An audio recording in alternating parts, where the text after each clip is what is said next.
Good afternoon, cycling fans across Europe, and welcome to the L of the North. Welcome to Paris Roubaix. We're standing here in the Velodrome of Roubaix for the very first Le Monde on Tour. I'm honored to be welcomed by a cycling living legend, 3 times winner of the Tour de France, 2 times world champion, our brand new cycling ambassador. Welcome at Eurosport, Mr. Greg LeMond. Thank you, Stefano. It's great to be here. And for the occasion, we have a special guest, the Spanish rider who fell in love with this classical race here in the north. He was 3 times on the podium of Paris-Roubaix, Mr. Juan Antonio Flecha. Welcome, Antonio, as well. Thank you very much, Stefano. An honor for me to be here. It's a great day here. But Greg, let's start talking about you. You marked the history of your sport. What would be the most memorable moments of your career?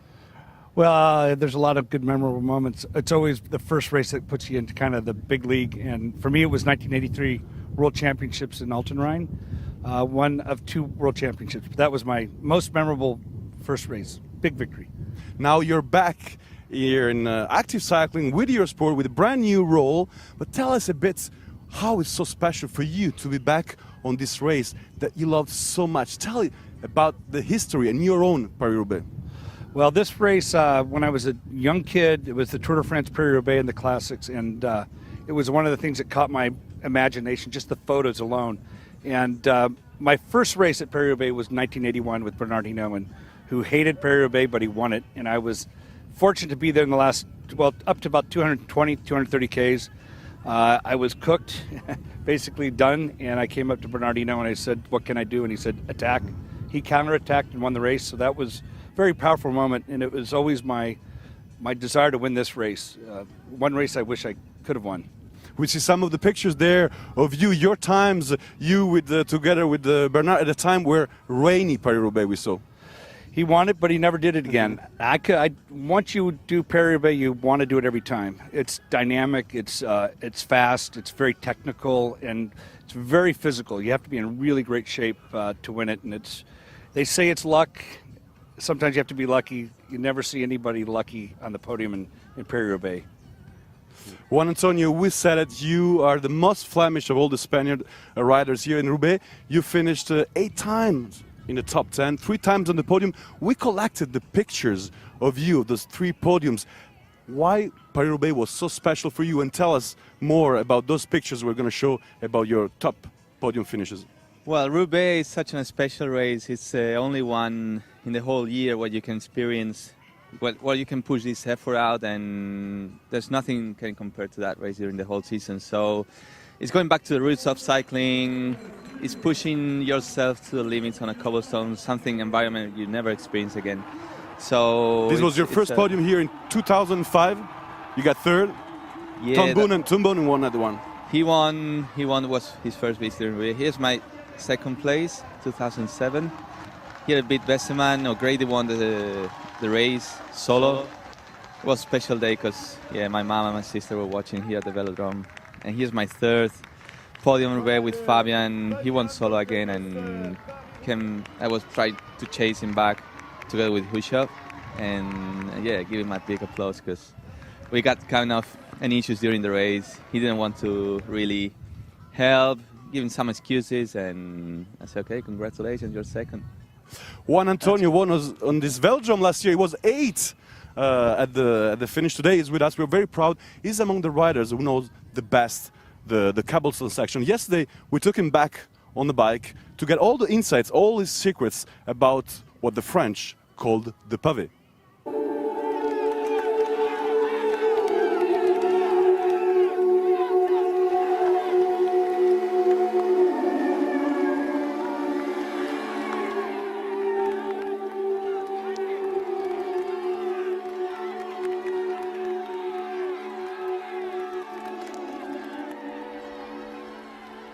We are not in Mont Saint-Pével. We are not in the forest of Arnberg. But why? Because I want to show you some of the secrets of Paris-Roubaix. We are sector number 6, and it's very important for the race.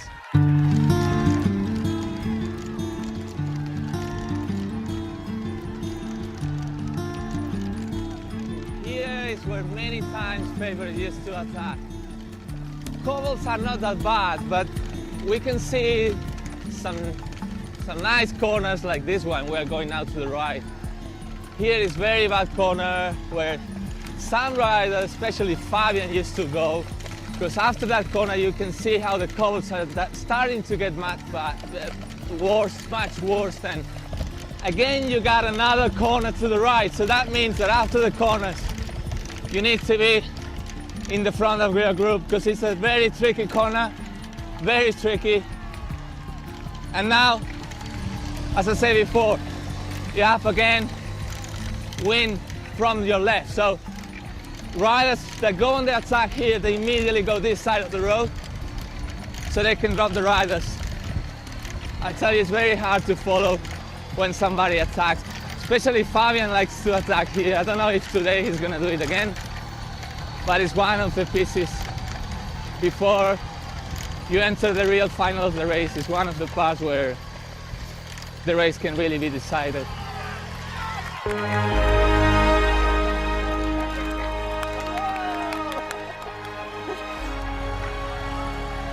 Now we are coming into sector number 4. That's the Carrefour de l'Arbre.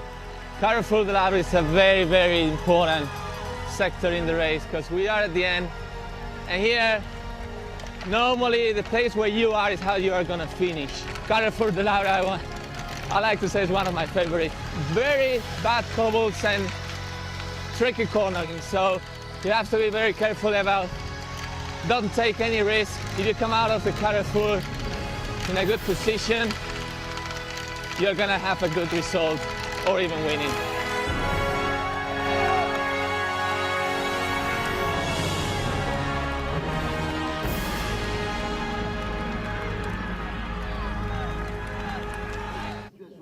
Thrilling pictures there at the Carrefour de l'Arbre.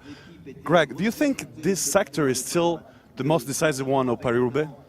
It's one of the most decisive parts of Paris Roubaix. I think it's the proximity to the finish line, and it's a really difficult, probably the last really difficult sector that you have a chance to take a move, and you have to do it there, or else if it's together, it's going to be there. It's going to be the race will be made. I think you know it better than me, more recently, so love to hear your side. Well, Juan Antonio, yeah, you were talking a lot about Fabian, by the way, when you were riding this Carrefour de l'Arbre. You know Fabian very well. He was your teammate at the Fassa Borto, a very good friend. He's the #1 favorite. Everybody's talking about Fabian Cancellara, winner of 3 times Paris-Roubaix, winner last year as well, winner of Tour de Flandre. He could equal Tom Boonen and De Vlaeminck as 4 times winner. Why Fabian is so strong in Paris-Roubaix? Well, he's strong all year round, but I think it's basically he's born for Roubaix. He's got the right technique on the cobblestones, and mentally he's not afraid of going far away from the finish line or waiting for a sprint. And yeah, he's both mentally and physically ready for this race. We see here the pictures of last year, this dramatic finish, sprinting again, like after Tour de Flandre last Sunday. Yeah, that could be, why not, the same scenario again. And as we see, even Vanmarcke it's a little bit faster than him. He's taking out all his skills, everything's putting on the road, and yeah, beating him on the sprint. So we'll see what happens today. Yesterday, our Eurosport cameras followed Juan Antonio when he went to meet back his friend Fabian Cancellara, when Juan Antonio meets Fabian.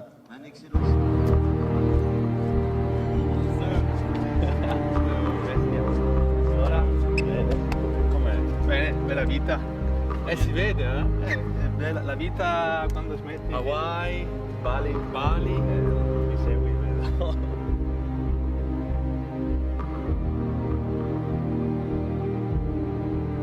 Faccio vedere. So this is your bus? You show me your bus? Yeah, I'll show you. I mean, you know how team bus is nice. looking? This is nice. Never been here. But to talk about the past or whatever it is? No, I want to talk about... People say that when you love something, you have to put your heart and give it 100%. Yes, that's true. So tell me how much of your heart are you gonna put in Roubaix especially?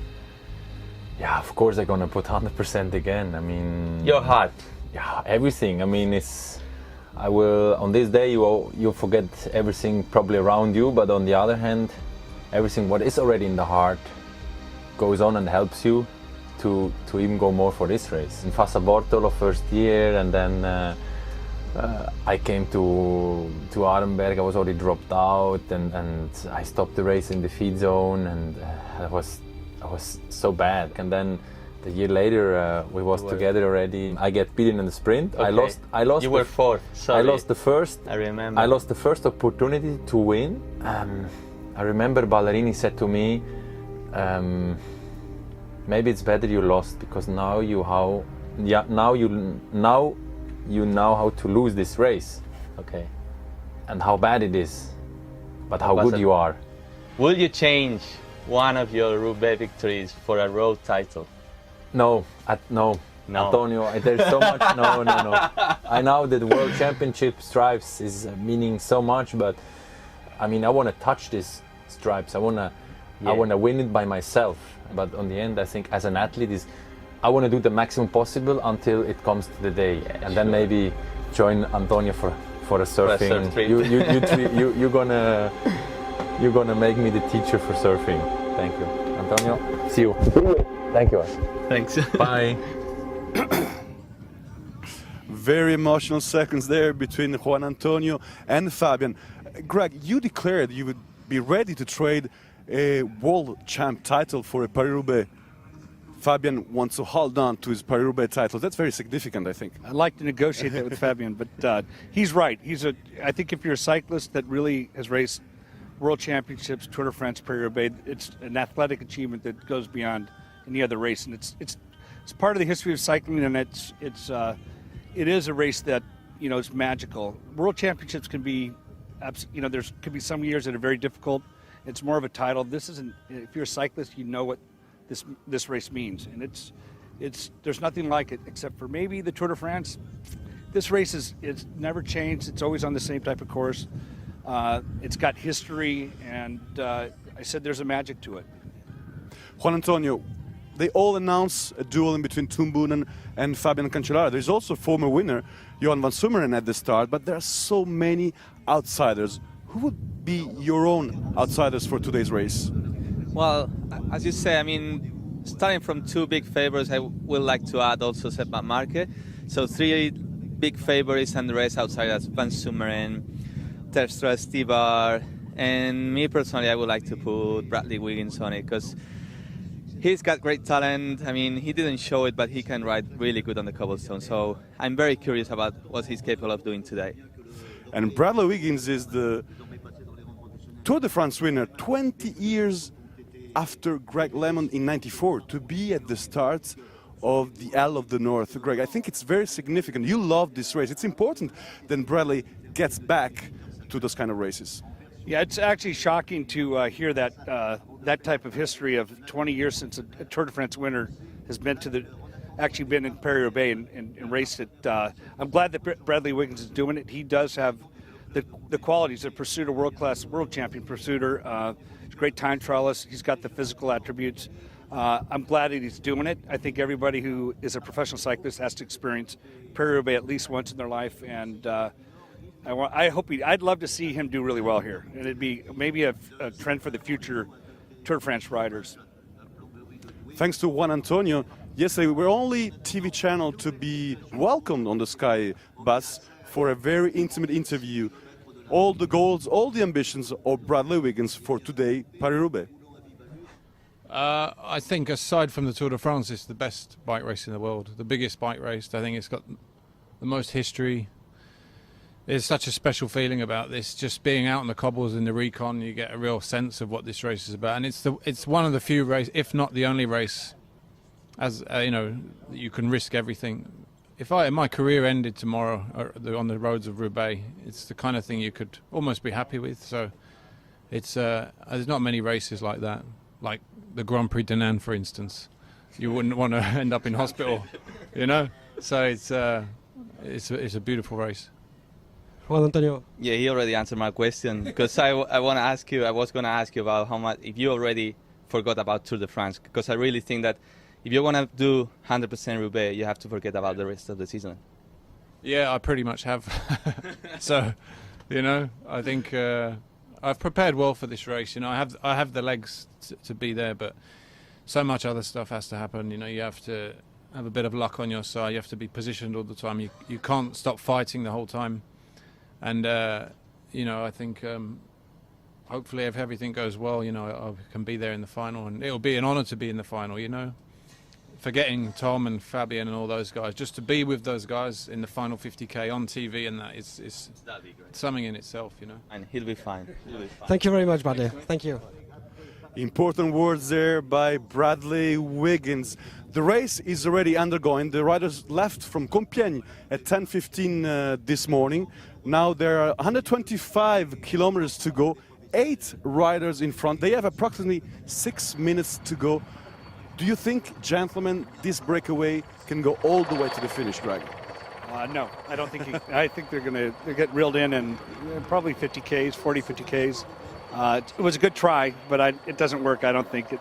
Once every 20 years it'll work, but not more. It's too many good riders behind, very strong teams. I think the race is too important to let something like that happen. Juan Antonio, Tom Boonen had a puncture. He had to get back on the pack. Must be tough to manage already so early in the race such an accident. Well, I always say for Roubaix, normal thing, average thing is to have at least 2 or 3 crashes and 2 or 3 punctures. So he already had one, so he's in a good position in my opinion. So he better had it already at the start. Was no risk. He's safe. He's back on the pack, so not a major problem. Well, it's time for some action there. Today it's a very special day. We host for the very first time Greg LeMond on our show on Le Monde on Tour. It's also a very special day. We lost a friend, a colleague. Pierre Manteuri was a former rider. He worked for Eurosport for 15 years. He leaves us a big hole in our hearts. Greg, I think it's also for you, it's a very significant day today. Pierre was a really good teammate when I was with Renault. We had a magical team in 1984, Fignon, Pascal Jules. We won Pierre-Henri and Vincent Barteau. We won 10 stages that year in first and third place, and he was part of that. And he was always a guy with a lot of optimism, really good attitude, and cycling's gonna miss him. And I think I feel for his family and his friends. I think for the team at Eurosport, it's going to be a big loss.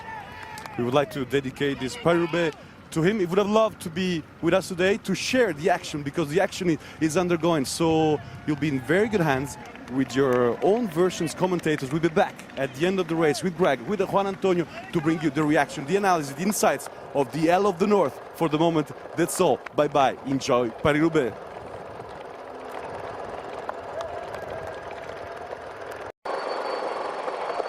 It's been said of the Paris-Roubaix, if you're not scared, you're not ready.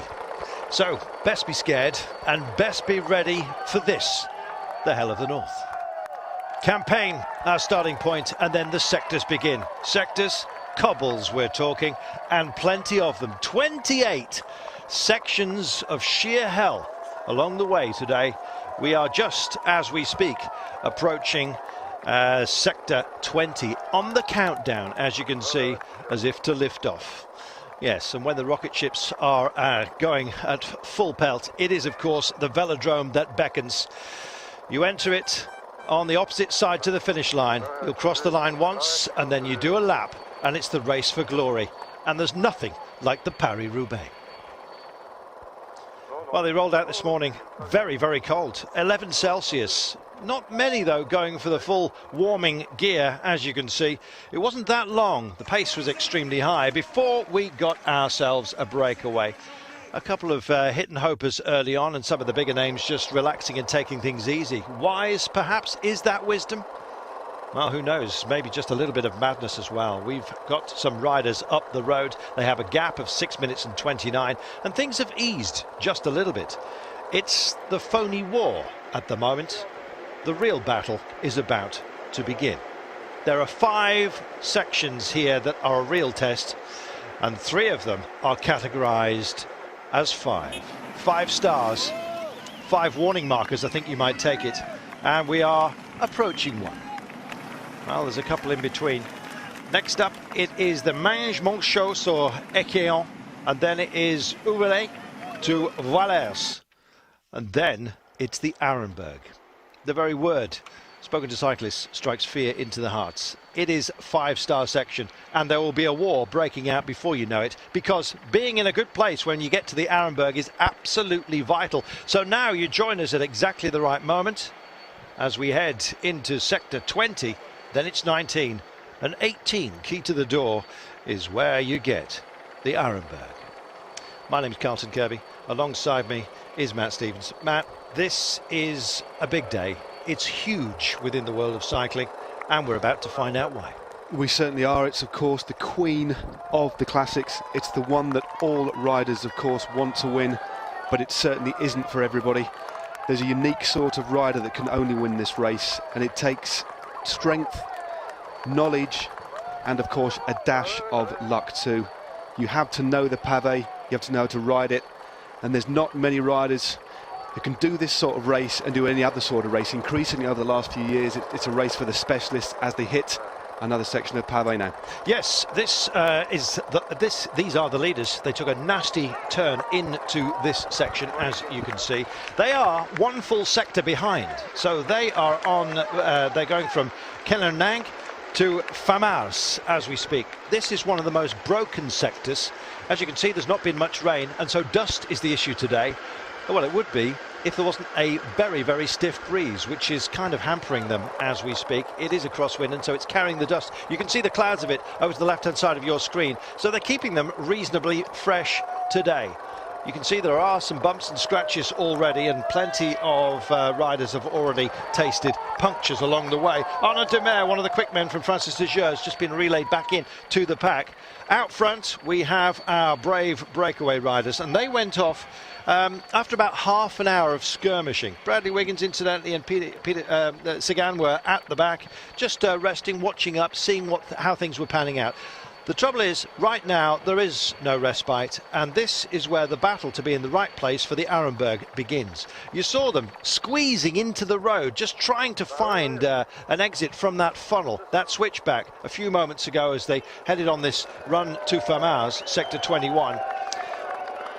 And they just will not fit, and so every single time you get onto the pavé section, it stretches out, and ultimately it will snap. And when it snaps, that's when the breakaways, or indeed those with great ambition and talent, can go for it today. Definitely, there is a knack to riding the pavé. As you could see, our breakaway 8 riders were led at that particular time by the red-clad Lotto Belisol rider of Kenny de Haas. He was riding right in the centre on the crown of the road as the chasing bunch are here, riding through a cloud of dust, making it very difficult to breathe and coating them in this fine sheen. Very, very difficult to breathe. I mean, you can see how difficult this particular sector is, but it's only a category 2, so that doesn't augur particularly well for later in the race. But of course, a lot of riders will know all these particular sectors. There are approximately 2 kilometres less pavé than last year. The course has changed a little bit, but they'll know these sectors very, very well. 28 sectors, of course. And then they'll be certainly counting these down as the day goes on. The Hell of the North was coined as a phrase for the entire region. It wasn't really for the race itself, which is of course the queen of the classics, but it has been adopted as such due to the cobbles. This is where an awful lot of fighting went on in both world wars, and in some areas not a tree was standing, and you see the wide open fields remain. But it is a bare landscape, and there's no hiding place, and that, I think, is the character of the race that we've got today. We are in this brief hiatus. We are waiting for this battle towards the tee up to the Arenberg to begin, and it's about to happen. Those who are up the road, let's do them the favour, shall we? David Boucher of Francis Deger is in the break, which stands at 6 minutes and 23 gap at the moment. Kenny de Haas, as we've mentioned, from Lotto Belisol, also there. Michael Collard from Tinkoff Saxo. We also have Breton Schuller with Breton Sèche Environmental, I beg your pardon, this year. They have Benoit Javier. They also have Clement Koretsky, who's up there. He's been going well. Schillinger from Team Netap Enduro has also made the break. Tim de Troyer of WANTY Group Gobert, and John Murphy, the American from United Healthcare, has found himself maybe in a place of regret. We will see. There are the cobbles, and this, remember, is not even one of the 5-star classifications. The first of that trio of absolute nightmare cobblestones is about to join us. It will be with 95.5 kilometres to go. In the meantime, the leaders still have got to deal with the Uvaluy to Valles. That's a category 4.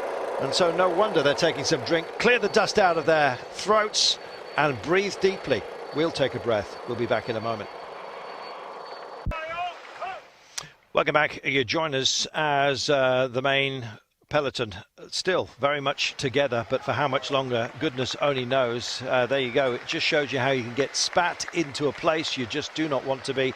If you're trying to find a bit of respite to the side of the cobbles here, where the rain gullies are kind of a flatter affair, mainly due to the fact that there's earth bled onto the cobblestones, you can find yourself suddenly halfway up a bank, as we saw just a moment ago. I think that was Lasse Norman Hansen that took an excursion. Nonetheless, you can see that the drive is on, and it is because they're trying to tee themselves up, as we said, for the Arenberg. There's still one other sector for these guys to deal with along the way. You just look at Erwan Corbel there from Breton-Schuller in the white jersey, just over to one side of the road, trying to, as we said, find some smoother way. Look at the arms and the wrists and the shoulders. They essentially are your shock absorbers. The front wheel takes most of the hit, sets up a vibration through the frame of the bike, and it seems that not as much goes through the saddle, bizarrely. The big hit is out front, and hence the bars, generally there is some kind of cushioning underneath the tape, so Roubaix bars generally tend to be a bit fatter. Some riders like it, some riders don't. Sean Kelly famously, who's not with us today incidentally on other duties, said that he never could do it because it gave him blisters. Just the change of grip was enough. Sensitive boy. You saw the chase down going on, and no surprise to see that Omega Pharma Quick Stop are up there. They very much thinking about Tom Boonen today. Tom Boonen obviously looking to possibly make history today, but he's got to certainly beat one other man who is the hot favourite, and that of course is Fabian Cancellara, and obviously his Trek Factory Racing team at the moment opting to take the centre of this particular cobbled section, the crown of the cobbles. That section is normally a little bit higher and not as worn as the side sectors, but again it is a definite skill. Some riders, as you can see here, picking the right hand side, but Tom Boonen hasn't been in great form. He's been going pretty well over the last few weeks, but has had a few personal problems. But again, the difficulty coming into this race for Tom Boonen is there is an immense amount of pressure on Omega Pharma Quick Step. Patrick Lefebvre has been quite vocal in his disappointment over the last few weeks. That's despite Omega Pharma Quick Step as a team having approximately 20 wins already this season. But Patrick Lefebvre and of course Tom Boonen, they want a monument. They haven't won Flanders, they didn't win Milan-San Remo, they want to win Paris Roubaix. Well, can they? They've got an amazing team. On paper, they are the strongest. As you look at our breakaway riders, still relaying nicely, incidentally. They're on a smoother section, a little bit of respite. Next sector up for them, incidentally, sector 19, over Louis to Valles. And then, of course, it is the run to 95-kilometre mark to the Arenberg, the big trench. And in fact, plenty of trenches and that kind of warfare, for sure, cycling-wise. Let's speak to Tom Boonen. Last week from the Gent-Wevelgem on, I was really improving. To the Flanders, I was I think very good till 2:30 Ks. The last half hour I was on the limit, just physically on the limit. So I think now with another week in the legs, with the first final of 6 hours last week, I felt okay on the cobblestones Friday. I felt pretty good, really good actually on the cobblestones.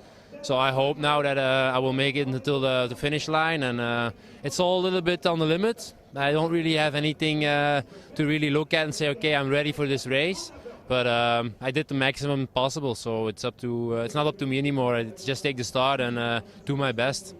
And Antonio, one question to the core man of this race. Well, he's the legend of Roubaix so far, so I just want to ask him about the next generation, new kids that are coming up. And personally, I think that guys like you, Fabian, even people will be dominating tomorrow. Do you agree with that, or you will be surprised with young kids coming? No, I think it's actually the first year I really see some other guys coming. Last year there was already Sep Vanmarcke, but he's one of the guys that will already be there for the next few years. There's a few other guys. They're not really the young kids anymore, but they need a little bit more time to grow into this role. Van Avermaet is good on the cobblestones, and for sure there will be many others. And it's the first time for Sagan, also something we have to look at. And I will be looking with very big eyes to what he is able to do here. Perfect. Regarding you, are you conscious that it's perhaps the eve of the absolute record? Yeah, but like I already said, it's something at this point, winning a 5th Paris Roubaix would be something that put my career into another light. But it's not something that's, it's my ultimate goal for the moment. It's the one thing that keeps me going. But it won't change the world. It's an extra win.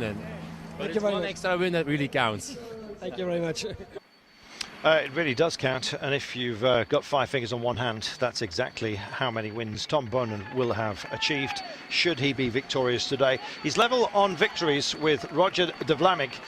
Roger himself missed a Paris-Roubaix from 69 to 82, and his list was absolutely outstanding. 5th, 2nd, 7th, 1st, 7th, 2 wins, a 3rd, a 1st, once more, 2 seconds, then a DNF, rarely for him, a 2nd and a 6th, just to finish him off and almost finish off the statisticians. This race as well will pull out many today, and you've got to pull out all the stops if you want to be there. Greg Van Avermaet is one of the neo-favourites. I say neo-favourites, there is a real pecking order here.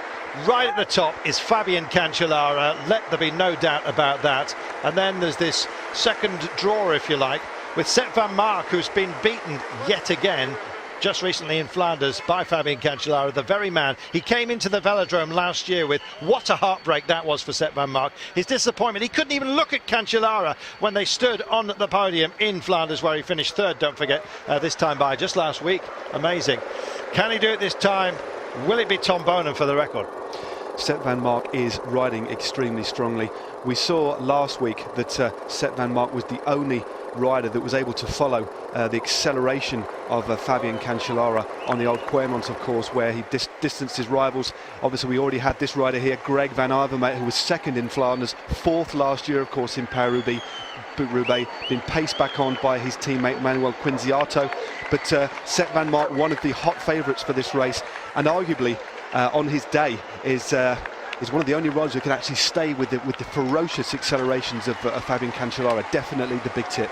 And you see the green men mustering themselves. That is partly Cannondale working for Peter Sagan, who can never be counted out. They won the E3, don't forget, but he's had too many second places for his own liking and really is very determined. His main domestique is Massich Botnar from Cannondale, but watch out for the green perhaps of Belkin and Sep Vanmarcke. BMC, we saw Greg Van Avermaet, likewise one of the other favourites along the way. Don't count Alexander Kristoff from Team Katusha, and you see Katusha as well keeping themselves very much towards the fore, and the reason is that we are heading for this battle zone royal coming up. The breakaway riders are just about to get into a 4-star sector. It's quite long as well, so sector 19 on the countdown, if you like, of the 28. Uverloy to Valers, and that is going to be a place that everybody needs to be where they should be. And just as he was coming back, Van Avermaet gets trapped behind yet another stack. We've had some of these already today, and thankfully it's street furniture that's got in the way. Nobody had warned them about the bollards. There wasn't a pennant man there unless he's just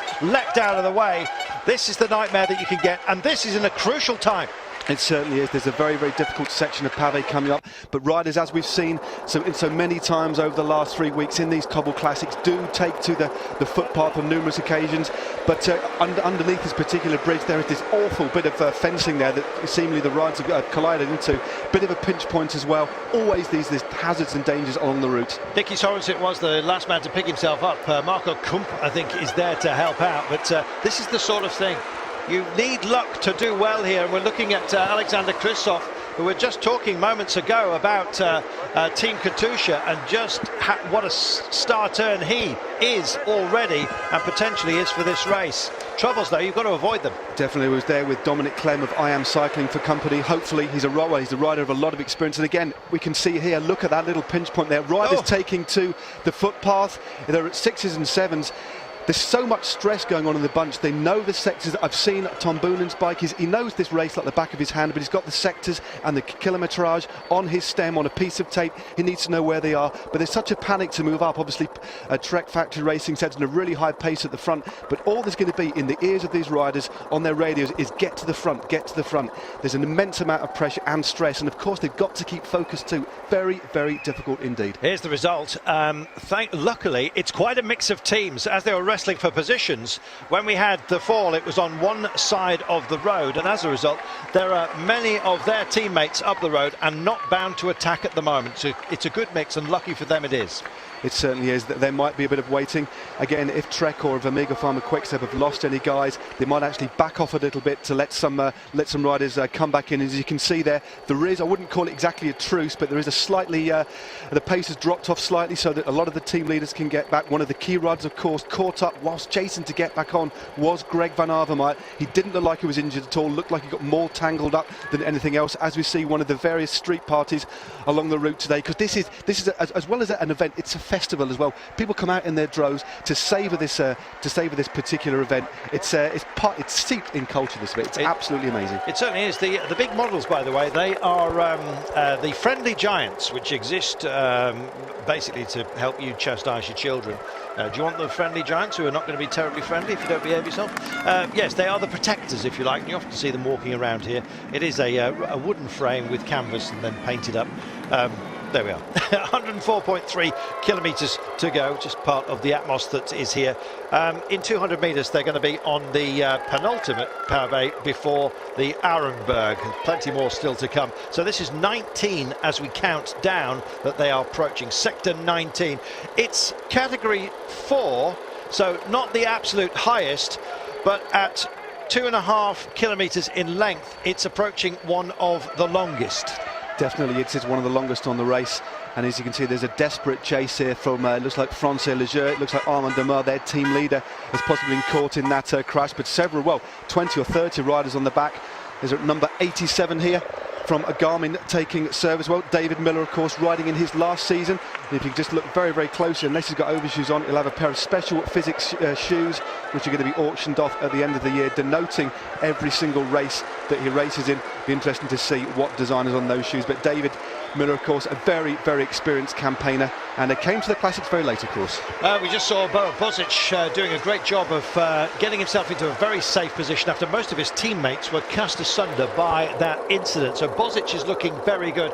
Probably principal rider, of course, for Astana. We'll see how they go. So sector 19, they are approaching right now, and oh, goodness me, ride your luck, that's Sagan. He's riding into trouble at the moment. Well, it's come at a bad time, as we said. Now, this may well draw a response from those up front who fear this man, and they fear him for good reason. Peter Sagan, one of the most talented riders in the peloton, a very, very untimely punch it, and it looks like quite a tangled wheel change as well. But he's getting back, his teammates are waiting for him. I wouldn't have thought that anybody would press on anymore, but what they're certainly not going to do is wait for a rider of the calibre of Peter Sagan. But he's back in the convoy straight away. He's a man of immense talent. I'm sure he'll be back at the back of the peloton as soon as possible. Struggling to find gears, struggling, as you see. Is it still, in fact, not overly pleased. I don't know what the tangle was, but he's racing on at the moment, and well, he's in decent company. You want a good domestique if you possibly can get one, and right now he's got Alan Marignoni along with him, who's doing a super job for him, but he still doesn't look happy on the bike. It's a question of getting your mind back together as well after a moment like that. The thing is, you know that this is the sort of race where punctures and accidents do happen, so I don't think he'll be panicking. He shouldn't panic. He just needs to sit on the wheel and get back in. We'll take a break, but we will be back with some of your questions and thoughts after this. He's still not happy with their gears. Welcome back, Peter Sagan. Well, he was being relayed before he just decided to leave his teammates behind. For goodness sake, you're not going quick enough, he said, and takes a short route round the roundabout. I'll just do this myself. Try and stay in touch, try and stay alert, boys. He called for the cavalry late on in Flanders. They were too late to him, blew themselves out, and in the end, he just ran out of energy. Can he do more on this flatter, of course, almost pan flat, but of course the cobbles to deal with. Parkour that we have here at the Paris Roubaix, and finally his teammates sort of pick up the ante and go for it. We're still speculating as to what the problem was with Peter Sagan's wheels. He was pulling tape off. Now, you have a look at the handlebars here and you'll see just how fat they look. There is padding underneath, like a little bit of sponge padding, if you like, synthetic sponge padding, and you need it there to just take some of the impact. Some of them do anyway. Meanwhile, we'll get back to that in a moment, because this is the race on to Uruloy, to Valles. This is sector 19 that the main chasing peloton are about to engage in, and already further down the line are our 6 escapers, and this is crucial that he's in a decent place for this, because as you get into the Arenberg, we can already see tactics starting to be laid out before us. The race isn't normally won in Arenberg, but it's certainly a place that the race can be lost. And Peter Sagan, as we see Bernhard Eisel from Team Sky leading the bunch round the corner, and one of the Omega Pharma Quick-Step riders taking that a little bit wide and nearly coming to grief. But Bernhard Eisel riding, looking after his Team Sky teammates. Obviously Edvald Boasson-Hagen for this particular race, and Team Sky is the out-and-out leader, but what a team. We can see Bradley Wiggins, Geraint Thomas all at the front at the moment. Luke Groh, another rider, the Welsh rider, on the right-hand side. So Team Sky in a very, very good position, and Gabriel Rasch, the Norwegian, riding one of his last ever races. He'll soon be a direct sportif of Team Sky, taking to the middle of the road, which is the best place to be. Team Sky at the moment ideally placed. Yep, they're on the Overloy, and just look at the dust storm that they're kicking up on this dry day on the Paris Roubaix. The difficulty is actually breathing, and how much of this stuff you actually ingest. Swallow, absolutely. Your mouth is full of spittle, and if you don't put some water in there and spit it back out, then it's all going into your tummy, and it's not a nice thing at all. We've seen riders throwing up, and it's not just because of the exertion. It's what they've been taking down, which is just not nice. You can see the riders and some of the team cars actually caked in this dust. The riders difficult to see. I think the visibility now, it's like a bit of a pea soup out there, this mist hanging in the air. And of course these riders on each section of Pavé are going to be riding nearly full bore, as we see a couple of the Trek riders, sorry, a couple of the Shimano riders looking like they're punctured there. But you can see the devastation. Riders are dropping off the back in 1s and 2s at the moment. Well, it was John Degenkolb who was desperate to try and get into position, I believe, anyway, from Team Giant Shimano, who went wide on the road, out there alone. He might have to do it alone as well. Janse van Rensburg is his chief domestique. And look at this, you can see the chain chatter that you're having to deal with along the way. That just gives you some indication. These bikes, incidentally, many of them are unique, and Sagan himself is on a slightly longer version of his standard bike. Yeah, well, Peter Sagan, I mean, the thing with Peter Sagan in a race a couple of weeks back, he got a bike change. It wasn't the right size. He does ride a very small frame, 54 centimetre, but the unique thing about a Sagan's bike, he rides a 58 centimetre top tube, so there's no way he wants to get on one of his teammates' bikes in a race like this. But of course, Team Sky, for example, normally ride on Pinarello Dogma 62.1s. They're riding a different frame for this particular race to give them a more comfortable ride. It's called the Dogma K, and obviously they have got satellite shifters on different parts of the handlebars to enable the better gear change, as well as gel underneath the bars, and 27mm tyres. You can see the backup, and look how strung out they are. This is why they were fighting for this section. It's a long one, 2.5 kilometres. Now the Arenberg beckons. It's not as long, but it is almost twice as brutal, you might think. We'll be heading into the woodland and cannot wait for that. We have 5 category, 5 stars, or 5 Devil's Tridents, I think you might say. The Mont de Pével is also coming, and the Carrefour de l'Arbre as well. Looking forward to that. So 3 nightmare sections, and one will be with the breakaway riders in just about 2.5 kilometres time. So as we approach it, we might just have a picture-in-picture of one of our guest stars talking about what lays ahead. One thing is for absolutely certain here is that you never know how your luck is going to pan out. We've just seen that with Sagan. Everyone gets their bad luck. It's when you get it. It is, of course, the cobbles they're going to be heading for soon. The Forest of Arenberg, or the Trouée de Arenberg, as it's sometimes known, and also the Tranchée de Arenberg is absolutely legendary. Introduced into this Paris-Roubaix for the first time in 1968.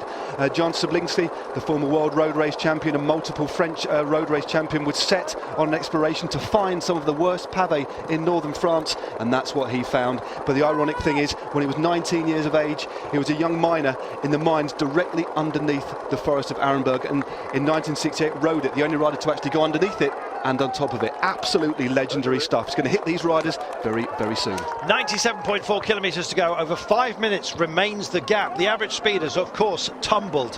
However, it's still, for the entire race, over 42 kilometres per hour. And indeed, your man, so many of the great names here remembered. 3 winners, 3-time winners here. Rick Van Looy, Eddy Merckx, Francesco Moser, and of course Fabian Cancellara. He wants victory so he can join that elite group. Boonen wants victory so he can stand alone. He's on 4 victories at the moment with Roger de Vlaeminck. Can he make it 5 today? Will somebody else upset the apple cart and nick it? We'll be talking about the favourites. There's your mine of your man. Downstairs, upstairs, downstairs, I think you could have said about him. Oh, he's remembered, so are we, and indeed so will this race be. Every year we write history. It's been like this since 1896, for goodness sake. The Arenberg is a big part of the heart of it. Let's find out about it, shall we? Boy, it's quite a surprise for you to participate to Paris Roubaix this year. How do you feel? Did you have a good preparation? Yeah, it was a surprise, but I already had in my back of my mind that I was the first reserve. So it was possible that I could fall in with all the crashes in the Tour of Flanders, and yeah, it's not good for Stein, but for me it's good. I'm happy. So yeah, I can do my best for Fabian, and it's a dream for everybody to be in this team, I think. Well, Antonio, I have a tactical question for you. Well, I want to ask you about basically your role. You did a great, fantastic job for me last year. You helped me crucial moments in this race last year. Is it going to be kind of similar role, trying to help Fabian, probably like before, well, after the Arenberg Forest, or you're going to do more, help him in the beginning of the race? Yeah, actually we didn't talk that much about it because I just arrived here. And but I think I guess it will be the same role like last year for you. I will keep Fabian in a good position, and hopefully I can do my job very well. Yeah. You do like last year, it will be great. Thank you. Well, not quite the preview that we were hoping for. We'll give you one ourselves in just a moment. Just to let you know, incidentally, David Boucher of France has just punctured out of the break, and the breakaway riders are just heading in to the Arenberg, and so the chasers will be here in just under 5 minutes' time. Matt Stevens, it's a legendary part of this race. It's the first of the 3 major tests, of which there are many sub-tests, of course, but only 3 categorised climbs. We're about to hit one. It's massive. Yeah, Carlton, the Forest of Arenberg doesn't need too much of an explanation. Obviously, this lead group now hitting it, but it is absolutely legendary. But they hit it at around 50 to 60 kilometres an hour, and it does actually plunge for a few hundred metres into almost like a well before dragging out again. So it's not entirely flat. Of course, as you can see here, it's grassy. It's hardly ever used, and these cobbles were laid at the time of Napoleon I. They're unusual, but they're not like the normal cobbles we see in the roads of Flanders, where they're more of a set uniform style. These cobbles at some points are 2 or 3 centimetres, jutting out, very, very uneven at all. The best way to ride, obviously the barriers at the side do not let the riders ride to the side on that little track they are forced to ride on the cobbles. The best place to ride, although it is the bumpiest, is the centre on the crown of the road, but very, very difficult should you come to grief, because these can actually tear your legs to pieces if you fall off, and obviously tear the bikes to pieces. It's vital that they hit them as hard as they can and essentially float over them. Yep, the crown of the road may well be rough, but you've got alternatives. You could drift out and maybe avoid a crash, but you can't avoid, it seems, punctures along the way. Incidentally, they're running extraordinarily fat tyres here. It's one for the chubby boy if he was on the road, such as myself. But what are we, 28s, 29s, even bigger? Well, most teams are running 28, so I know that Amiga PHARMA-QUICK Step are using 30mm tyres at the rear, so the actual clearance on the brakes is hardly anything at all. It's a fag paper clearance on the rear brake, 28s on the front, running 65 psi in the rear, 55 psi on the front. Thick and fast, the punches are coming. That's Kenny de Haas, who's just dismounted as well. This is going to be a nightmare if you're in the main pack and you're trapped behind riders who are dismounting because of their mechanical troubles. There's not much room, not much space to go. And just look at even the television camera, which has Steadicam technology on board, don't forget, is juddering. Imagine what the eyeballs of these riders are doing inside their own sockets. These cobbles are so ununiformed at all. These guys they're professional riders. They know what the cobbles are like, but these that are utterly unique and are completely and utterly bone-jarring. But Andreas Schiller, the German from Team NetApp Endura, is actually distancing his compatriots at the moment. You just have to ride these cobbles at your own speed, and look at the job he's doing. Sat on the tops, weight evenly distributed, but sat a little bit further back on the saddle, powering as big a gear as you can, and just riding this section at maximum speed. And they're just waiting for the asphalt to come. They're praying for the asphalt to come, but they've just got to keep going. They have to keep going. 2.4 kilometres of sheer hell, as you can see. Just look at the arms and the loose biceps here just being shaken around their forearms. It's really not a nice place to be at all. So why do they keep coming back? Because it's absolutely magnificent, that's why. And if you look at the cobbles, they were designed for cart horses to get grip, for goodness sake, pulling heavy loads and gun carriages in Napoleonic Wars times. That's when they were laid down. Every single one of these stones cut by hard labour convicts, don't forget. Millions of them. Oh my goodness, they're going to feel like they've tasted every one today. Absolutely incredible. These cobbles weigh approximately 16 kilograms each, have been there for years. Hardly any traffic at all passes over these cobbles to wear them down.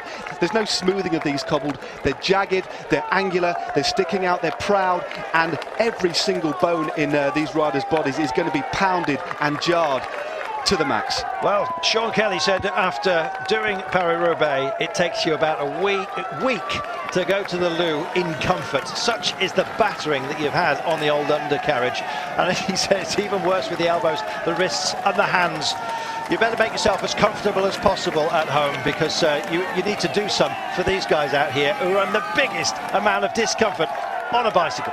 Definitely will. Michael Kolar from Tinkoff and Kenny De Hayes have been distanced, and it's under the power actually of Andreas Schiller, absolutely powering over the most difficult section of Pavé in this race, inspired by a tremendous crowd as the peloton approach the forest of Arenberg. Oh, and look at them massing at the front. They are desperate to get on there first. They don't want to get caught behind lads who get punctures or indeed go down with an incident, and this is a race for hell. They're going to be hitting this at about 60 kilometres an hour, an absolute mass fight to get to this sector as quickly as you can. Again, the race won't be won here, but Carlton, the race could be lost. Oh, it certainly could, and look at that, 10 into 2 wides, doesn't go, as they've just found out, and it's squeezing further back. Degenkolb, I can see him, the giant man, big man that he is, just wrestling for position. Sagan's in a decent place, he's managed to get himself back. Hopefully he's now comfortable with his bike. He didn't like the grip on the bars, apparently. He was taking off the extra padding and everything else. He wasn't feeling comfortable. It affects bike handling, and he didn't like it one little bit. It certainly does. It looked like in first place there, looked like the figure of Leukemans flying at the moment from WANTY Groupe Goubert. The Belgian rider, of course, very much at home on these cobbles. 9th in the Tour of Flanders, 4th in Paris Roubaix in 2007, and he really is taking it to them at the moment. He certainly is. Orica Greenedge, we haven't mentioned them. Jens Kerkelaer is their skyrocket today. Can he possibly deliver? Of course, they got Matt Haven, they've got Luke Durbridge, we have Mike Hepburn, Mitch Docker, Sam Bewley as well, the Kiwis on board, don't forget. Kropis, who's massively useful in this sort of situation, and Jens Maurice. They've got a great team, the Aussie outfit, but they may well just fall onto the shoulders of their Belgian Jens Kerkelaer today. I think he may well go very well. Looks like the Russian national road race champion from Team Katusha, Vladimir Ichayev, doesn't like it. He's sat tailgun Charlie at the moment, but there's several Team Sky rods at the front. It's still WANTY Groupe Goubert. It does look like Leukemans at the front, but I can also see very close to the head of affairs, Bernhard Eisel is also there, but it's staying together at the moment. It doesn't look like this being, and it is, it's Bernhard Eisel just behind it. It looks like John Degenkolb, after having a few problems early on, very, very close. And if you can just look on the handlebars of that WANTY Group rider, he's got extra brakes on the top to give extra control over the cobbles. A few riders opt for those. I know a couple of the riders in the NetApp Endura team, Sam Bennett for one, has opted for those extra brakes for extra control, and of course double bar tape or gel underneath those bars just to absorb the cobbles. And that's what they're having to do at the moment. John Degenkolb, winner of the Gent-Wevelgem. There he is in the white with the black stripes down his belly. The Russian champion's trying his level best to get on. Oh my goodness, and Alex Dowsett looks like he's been bitten. Certainly does. It's Alex Dowsett struggling over this cobbles, but what an experience it is for the young British time trial champion. But as we head to the head of affairs here, you can see Stybar taking the left-hand side, obviously the world cyclocross champion. Plenty of it as well. Looks like Jan Barter there. It is the Czech champion who's found himself in the gutter for Netap Endura, and that's the sort of thing you don't want to get caught up behind. And look how strung out they are. We said this was going to be war. It's the first of 3 world wars that we're going to be having today. It definitely is, but the bunch, there doesn't seem to be too many gaps in the bunch as we look at the back at Ichaev and Dowsett. Bit of a slow-mo there, but you can see how far these are spread out. They're going to be spread out over 40, 50, 60 seconds on this long stretch, but there doesn't appear to be any big breaks. Most of the favourites, I did see Fabian Cancellara near the front as one of the Cofidis riders surges clear. Yes, surging clear is, well, if you possibly can, go for it. Here you are, incidentally, the Estonian is here, and he was third in West Flanders and can go extremely well on this sort of terrain. I think it looks like Saint-Charles, actually, a Frenchman who is powering away, but we will get a check on that for you. 90.5 kilometres remaining. It doesn't sound like much, does it? But it's going to take a long time for us to reach the velodrome in Roubaix. It certainly is. He's actually powering ahead here, but look at the gap. Look at the amount of time this flying peloton have eaten into the leaders. At the gap now, 4 minutes 10, as one of the one of the Trek riders throws his bike into the hedge in disgust, but looks like all the main contenders as they exit the hell that was the forest of Arenberg, and they swing left onto the asphalt and breathe a collective sigh of relief. That's one of the worst sections out of the way. There it is, 5-star. Arenberg has been dealt with, save for those who are remaindered, and one, unfortunately for him, it's Alexander Kristoff. Now tactics are going to start to play to the fore. Will the attacks come early? Will they start sending satellite riders up the road?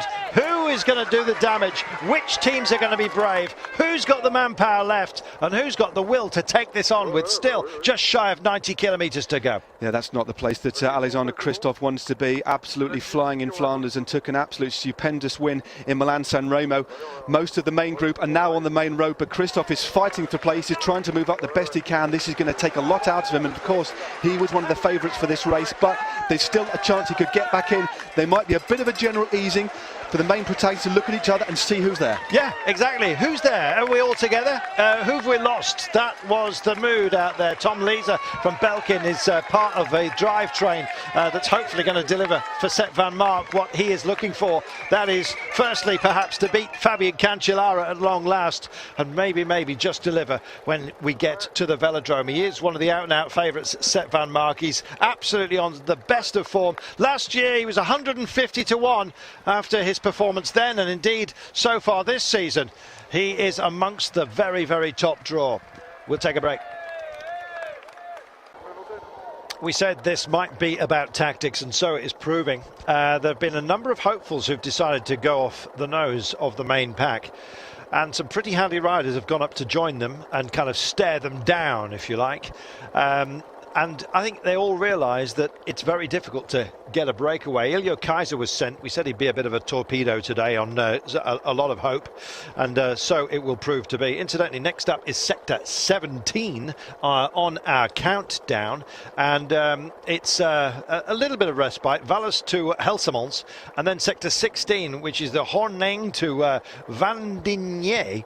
That is a categorised 4, so that's going to hurt. Incidentally, Kristoff got himself a puncture. He's relaying back on, but he unfortunately is over a minute down on the secondary group, which has also split. TGV's getting in the way. Looks like they may well raise the barriers just in time not to hamper anyone too much. Of course, while we're looking at the crossing situation there, if you can cast your mind back a few years ago, three riders were actually disqualified for going under the barrier. I think you can remember. I'm trying to think of who it was, but yeah, that is a bit of a problem. It looks like they're going to time it just right to get underneath the particular barrier. I think one of the riders was Leif Hoster. They finished in the top 10 and were actually disqualified for actually going under the crossing. Oh, and there we go. There you are. That's exactly what did want to happen. There's no more trains, and the red light is still shining, so it might be a regional train coming through. There it is. Granny's on board, busy at the moment. Oh, he doesn't like it. Zero. That's about the politest thing he could possibly have said then. That's David Bouchier as well. He got himself a puncture, don't forget, as part of the break. Oh, we've got a crash, and we've got a man down here, and it's from a Europe car in the road right now. Oh, goodness me, guys, and a Belkin rider as well. And the man from Europcar does not look happy. Is it Antoine Deschênes? We'll get a look at him in a moment's time. A little bit of a tangle with one of the riders from Belkin. And on a turn in the cobbles, how cruel is that a place to be? Again, a lot of these cobbled sections, especially later on in the race, aren't just straight, Carlton. They've got some very, very sharp angled corners. And when you're cornering at speed on cobbles, you know, especially some of the slight cambers that there are with this dust, although it's not wet, I'm sure the riders prefer these sorts of conditions, but that dust on the top makes the bike skip. Very, very difficult to lose it, especially when you're tired. You've just come off the Forest of Arenberg, your legs are absolutely screaming, and then you've also got to think about controlling the bike when the bike is absolutely flying everywhere, despite the fact there is reduced tyre pressure, despite the fact some riders are opting for more that the cyclocross style forks, as a lot of the Europcar on their Colnago frames are opting for. But David Boucher shaking his head in abject misery here at the situation he found himself in there. Yeah, he's not a happy boy. And zero, he said. That wasn't A-OK, believe me. Bjorn Turgot is from Europcar, who's just still staggering about a bit. He looks dazed, but apart from that, reasonably unhurt. Bram Tankink it was from Belkin, we understand, who also bit the dust but is back up and on his bike, thank heaven. We've already seen some shakeout. There's going to be plenty more now. Just who is going, as it gets more and more aggressive, it's almost like a progressive crank up of the animosity here. Teams start looking around and start blaming each other for not doing enough work. They're thinking about their own tactics, who to send up the road, who to amalgamate with, who's going to be the diesel engine to drive them on home. And you can see now they're all having a bit of a chit-chat. Yeah, that's Hayden Ralston on the front there. His strip, he's obviously the New Zealand road race champion. You can just see the slight difference in his kit, although it's only a very subtle difference in his Trek teammates. But there does appear to be a little bit of a general accord here.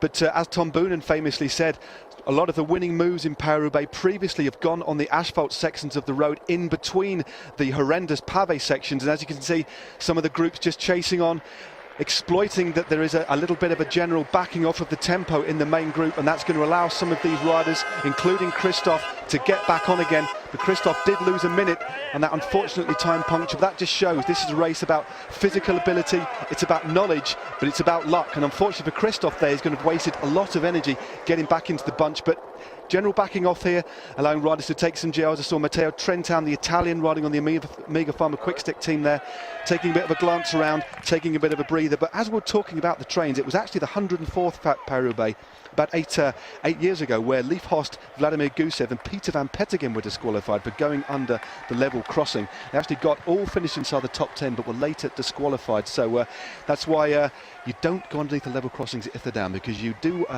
risk being DQ'd. I'm afraid so. You can actually risk an awful lot more as well. Our own Johnny Woodall, who used to be a commentator, liked a bit of cycling. In fact, he was on his bicycle when he was hit by a train and sadly killed a few years ago. So it's very close at home, that sort of thing. He was trying to beat the barriers, incidentally, so that's a shame. 82.7 kilometres, 4 minutes and 5 seconds is the gap as they race. And you can see on the side of the road, just trying to find a bit of a way through, a free pass, if you like. Well, if you do start using the pavings, and if you do start also using cycle paths, you can get yourself into all kinds of trouble. There is a move to ban the use of cycle paths by cyclists when the roads have been closed, basically because that's where the public stand. And we had an incident where there was a collision, just to keep the sad stories going just for a moment, with an elderly lady during the Tour of Flanders who's ended up as critical in hospital due to a collision with a cyclist. Oh, and they're hitting the deck, and this is a big one. We've been waiting for it. GIANT-SHIMANO, again, are the team who have... Oh, look at that! One man down right off the front. We were talking about the side of the road, and that took Cancellara down. It was Hayden Ralston who actually tried to jump onto the footpath exactly as at the same time as you were talking about it, taking down his team leader, Fabian Cancellara, who looks unhurt at the moment. Looks a little bit more cheesed off than anything else, but that just shows if you take your eye off the ball for any moment. And he just tried to bite. He was on the pavement at that time, tried to hop off, lost it, the front wheel went away, and look at the devastation that's caused behind, completely blocking the road. And this was at a point in the race where there wasn't actually that much going on. absolutely, well, just amazing. But it just shows the risks that there are in going onto the pavement. He Carlson was thinking about jumping on the pavement and then thought better of it because there were other riders coming by him. So equally to blame, I suppose, those who were already on the paving, and of course he that was going to go for it, but unfortunately he brought down his team principal and red hot favourite for this race, Ralston on the deck, Cancellara on him. He's certainly not going to live that one down in a long time. That's going to be replayed over and over again. I hope they do get up. I hope nobody's badly injured in that one. That just shows you need to be paying attention, and it just shows you can't just casually leap off the footpath and expect to be okay. But look at the bunch now. It's absolutely strung out, and it looks like Omega Pharma-QUICK are taking advantage of that situation by piling on a little bit of pressure at the front. But there he is, number one, Spartacus himself, safely back in the group. But he's going to be a little bit cheesed off at that, and I see a couple of wheels behind it. It's Geraint Thomas of Team Sky. And when they're this strung out, that can be all of 800 metres to the front of what is a very stretched out peloton at the moment. Now, are they minded to attack? I think there were so many other riders who were down there that it might well be a difficult job to do, because so many had to remount, and in fact it looks like a hiatus to let everyone get back on yet again. There's only going to be so many of these get out of jail cards that are handed out by the peloton. Definitely, it did look like Omega Pharma-QUICK in the form of Guillaume van Keelsbulk, who actually upped the tempo a little bit, but they've backed off now. It's Shah on the front there, the Swiss National Road Race Champion for BMC. You can also see Taylor Phinney in there, and Greg van Avermaet. One of my tips, if you don't mind me saying, for victory today, of course, was up there last year and rode extremely well to second place in Flanders, but the BMC riders riding to the fore. But that happened at the front. You always say about riding near the front of the bunch because that's the safest place to be. On that occasion, it was the front man. It wasn't. But there you go. But there you go. Sagan's done a great job actually to get himself back in. He didn't need his teammates in the end. He's known to fry them. Well, he doesn't need them particularly here, it seems, even to get himself back into the main pack. Had a wheel change, wasn't happy with the handlebars. He's been fiddling about with it. Maybe it's just the nerves of the man. Maybe he's up for great things. Yes, you've got to be scared to do well here. Maybe he is just a little. We'll take a break.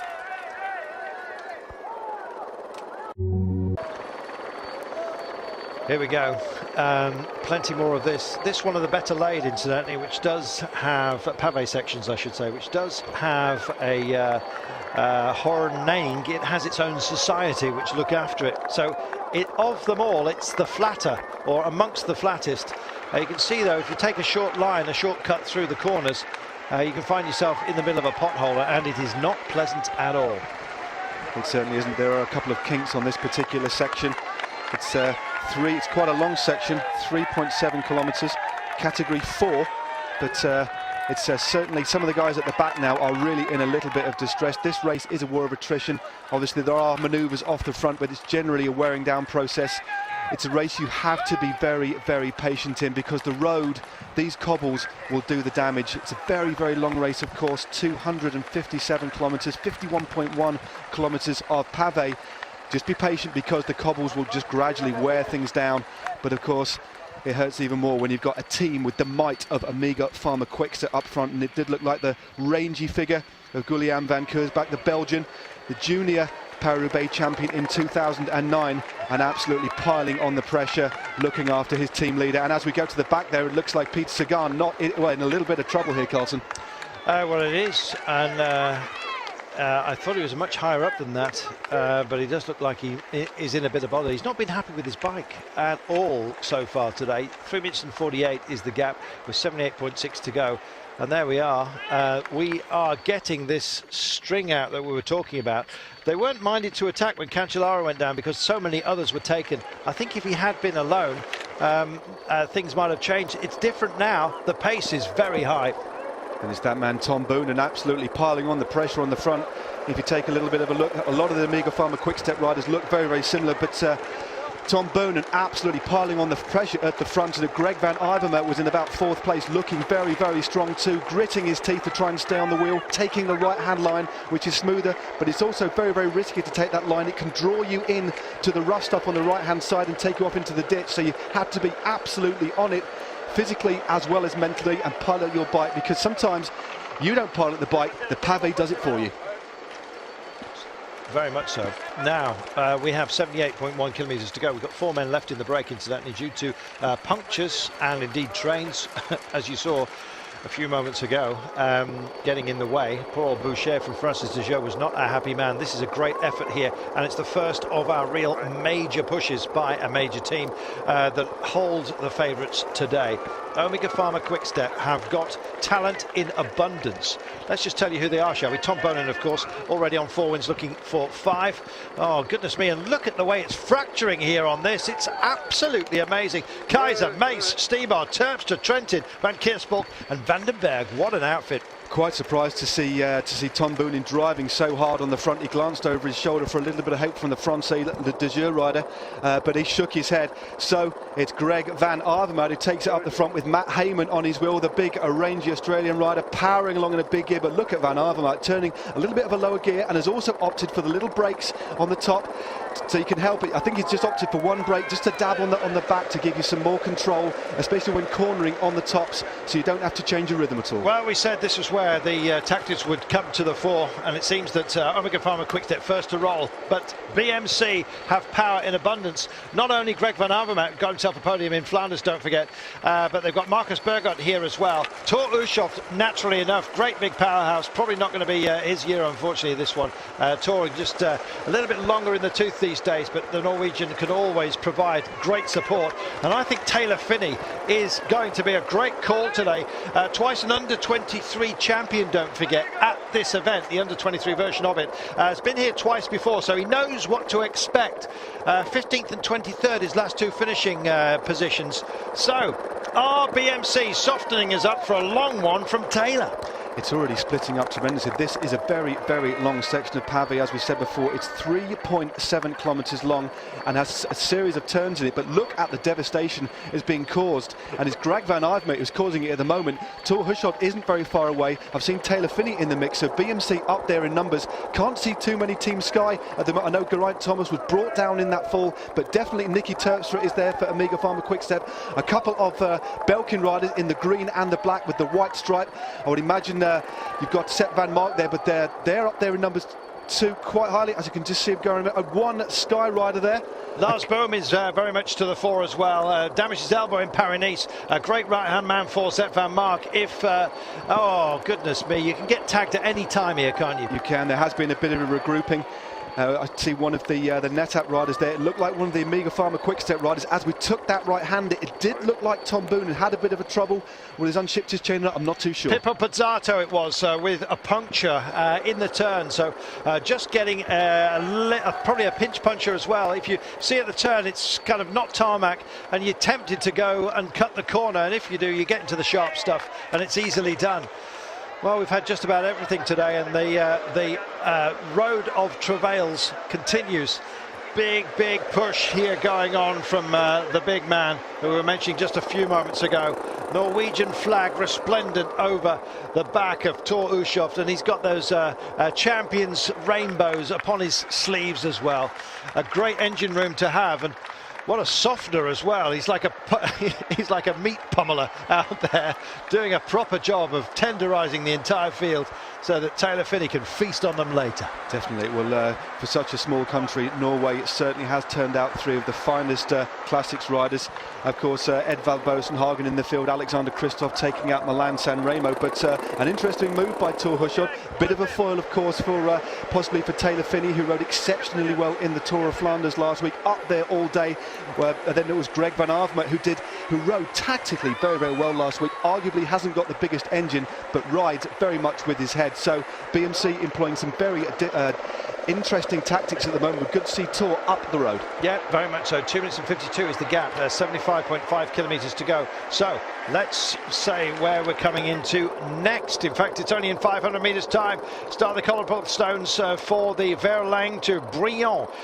This is sector 15 on the countdown. It's categorized as 3, but as we've seen, there have been some 3s that have been an absolute nightmare and have really posed something of a challenge out there.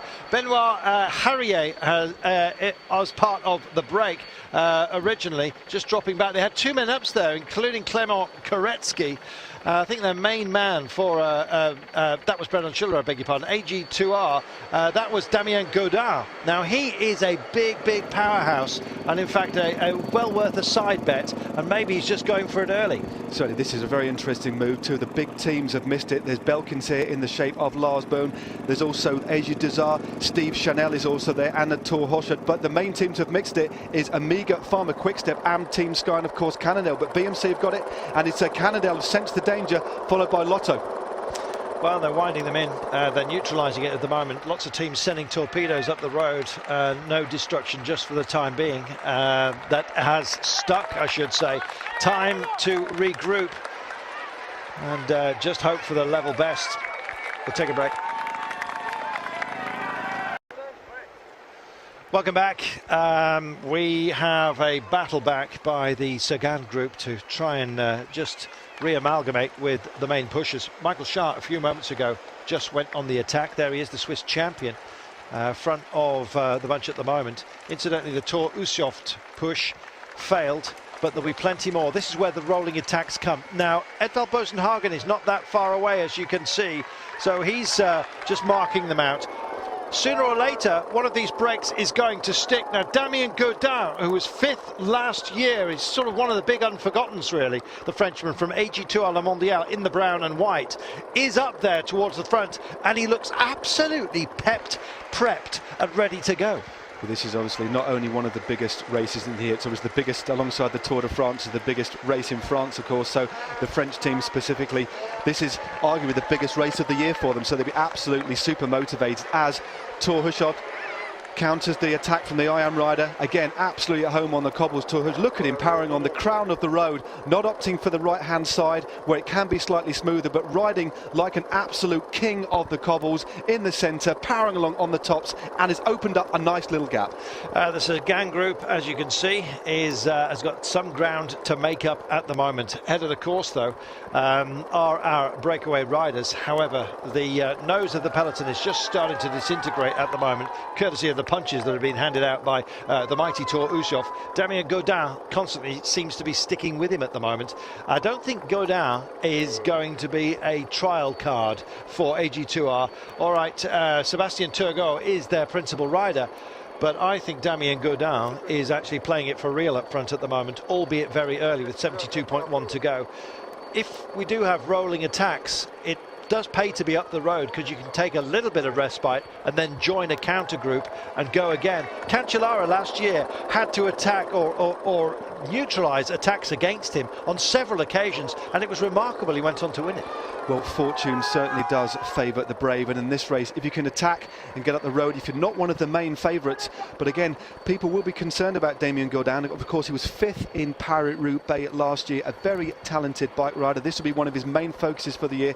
He'll be up again, if you can get up the road, get a little bit of distance, and then there's the natural selection that takes place behind. You can just find yourself, by virtue of the natural selection, actually in a very, very good position. So sometimes this race is won by basically attacking and going up the road and being brave, and that's what we're seeing up ahead. These riders are actually taking their chances. They are. Gunnar and Hushovd, part of it. Hushovd dead centre on the crown of the road. The other boys risking a pinch puncture. Incidentally, 18 punctures we're hearing went on in the Arenberg section. That was only 2.4 kilometres. Can you imagine? Just that is a high attrition rate, and there'll be more sectors such as that to come.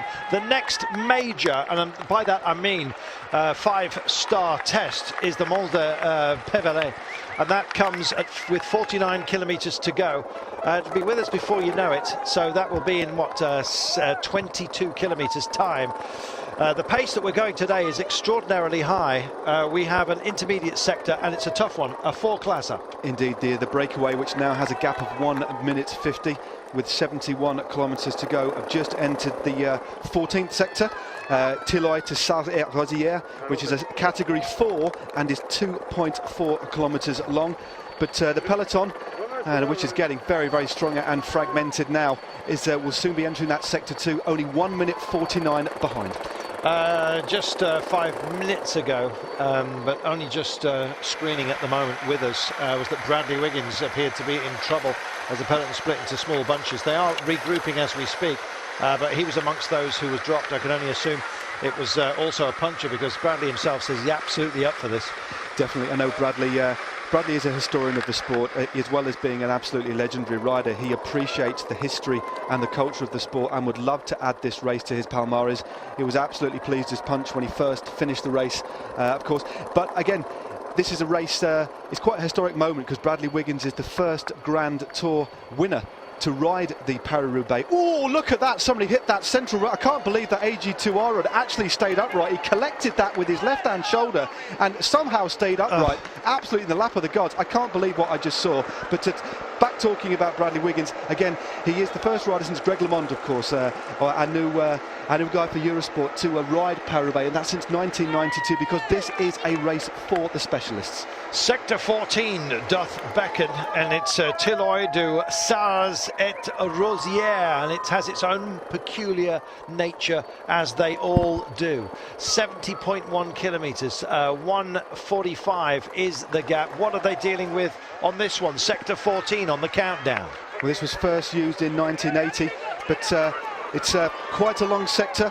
It's at 2.4 kilometres, and again quite rough in the centre of the road. You can see these roads are hardly used at all. There's grass growing in the centre of the road. They're very, very rarely used at all, but there's really some pressure being applied at the front, and it's it won't be long before this 3/4, I don't think. The danger here is that on the one side of the road, you can see on the left-hand side in that particular section, it has a bowl, so there's a real gully has been taken. If you go in there, then it starts to throw you a bit like a half-pipe snowboarder from one side to the next, and you can end up knocking into anybody. So you have to read every single sector here completely differently, because sometimes the safe zone is not where you'd expect it to be. It's a difficult situation. Some riders, as you can see, there is a best line to choose. Obviously the riders will have ridden most of these sectors in training in the previous weeks, but sometimes the best line is ironically the one that actually isn't so worn. The crown in the centre of the road is there because of the part of the cobbles either side has been worn down over the years by the various tracks. But of course, where it's been worn, it's also pitted. So although it's a little bit more bumpier, it's actually more even in a bumpy way, if you know what I'm trying to say, rather than the pitted sides. Well, I daren't take my eyes off the screen for a moment. Oh, and as I say that, because something may happen, and it just has. Oh, well, let's see who is being collected. The camera at the rear of this bunch may well just catch up in a moment. Passing the dung piles on the right-hand side, and just seeing what's been generated by these guys. Let's have a look. It looks like they're up and gone. If it was that sector, I think it might have been a little bit further up, and we still have some wreckage. Couldn't quite see who that was. It would look like it was one of the Sky riders. Well, certainly, but don't know. Yep, we are obviously on that left-hand corner. When you're riding the cobbles at speed, obviously the tyre pressure is less, so the tyres conform and deform to the cobbles a little bit more, but you're still essentially gliding and bouncing. So actually turning left, when you steer the bike, the actual resultant turn happens later, as it were, so the bike does tend to drift. Combined with that, the dust on the surface, it's very, very easy to lose grip and come off. I love the hay bale. A nice touch. Unpenanted, nobody with a whistle, just a hay bale. So when they do hit it, and it almost seems inevitable, at least it'll be reasonably soft. 68.6, it really is completely unique. Going for the dirt, and this is a question of reaching out and hoping you don't get neutralised, but that's what's happening again and again. Some great hit and hopes going on. Definitely. Well, Francais Lejeune at the moment, very, very active indeed, but of course under the tutelage of Director Sportif Marc Madiot, a former national road race champion, of course, double Paris Roubaix winner. But of course, the French haven't won this race for 17 years. And they're fed up about it, I can tell you that much. Belgium have won this 55 times. It's very close to the Belgian border, Roubaix, of course. Originally, it was a couple of textile magnates. Can you have a textile magnet? I'm not sure. That set themselves up with a velodrome and decided to race from Paris to their velodrome. Big slew at the back wheel, and he's got a puncture surely. That's Arnaud Demare, one of the pre-race favourites for Francais Lejeune. We're talking about them. He's still riding along on a puncher, but the problem is... Here comes Degenkolb as well, being held back into affairs. My goodness. This is exciting stuff. Sorry for cutting across you there, Carlton, but the problem is, the reason Arnaud Demare is riding is because The bunch is now split. Obviously, the team cars can't get in between the small gaps. There are lots and lots of little neutral service pits along the route. He's going to try and get to one of those, but if he stops now, he could wait a minute and a half, because the race is absolutely detonated on these various difficult technical sections of pavé. So Demare has got to ride for as long as he can on his flat tubular. Yep, keep going with the back end slewing all over the place and just try and get to a friendly soigneur who might well just have a wheel for you a little bit later on. Oh, it's all strung out. The pace is absolutely at its highest at the moment. I haven't got an average for you, but I'll get that well as we take this break. 4 hours and 23 minutes they've been in the saddle, and there's an awful lot more punishment to come, and it's rolling into it right now. We'll keep an eye. Well, they've abandoned the brake, and here we are. We're still on full attack. Attack mode, thank heaven for that. We'll stick with it as we stay, and they check over their shoulders as well.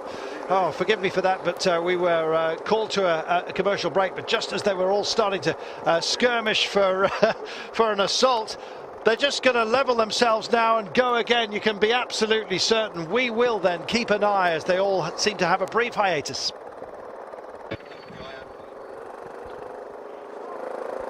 Welcome back. All hell's broken loose, as I'm sure you can imagine. G went for it. Geraint Thomas, incidentally, took Degenkolb with him. Sagan did not look happy. In fact, a few moments ago, it looked like he was in a very bad place, let's put it that way. But he did take a feed bag.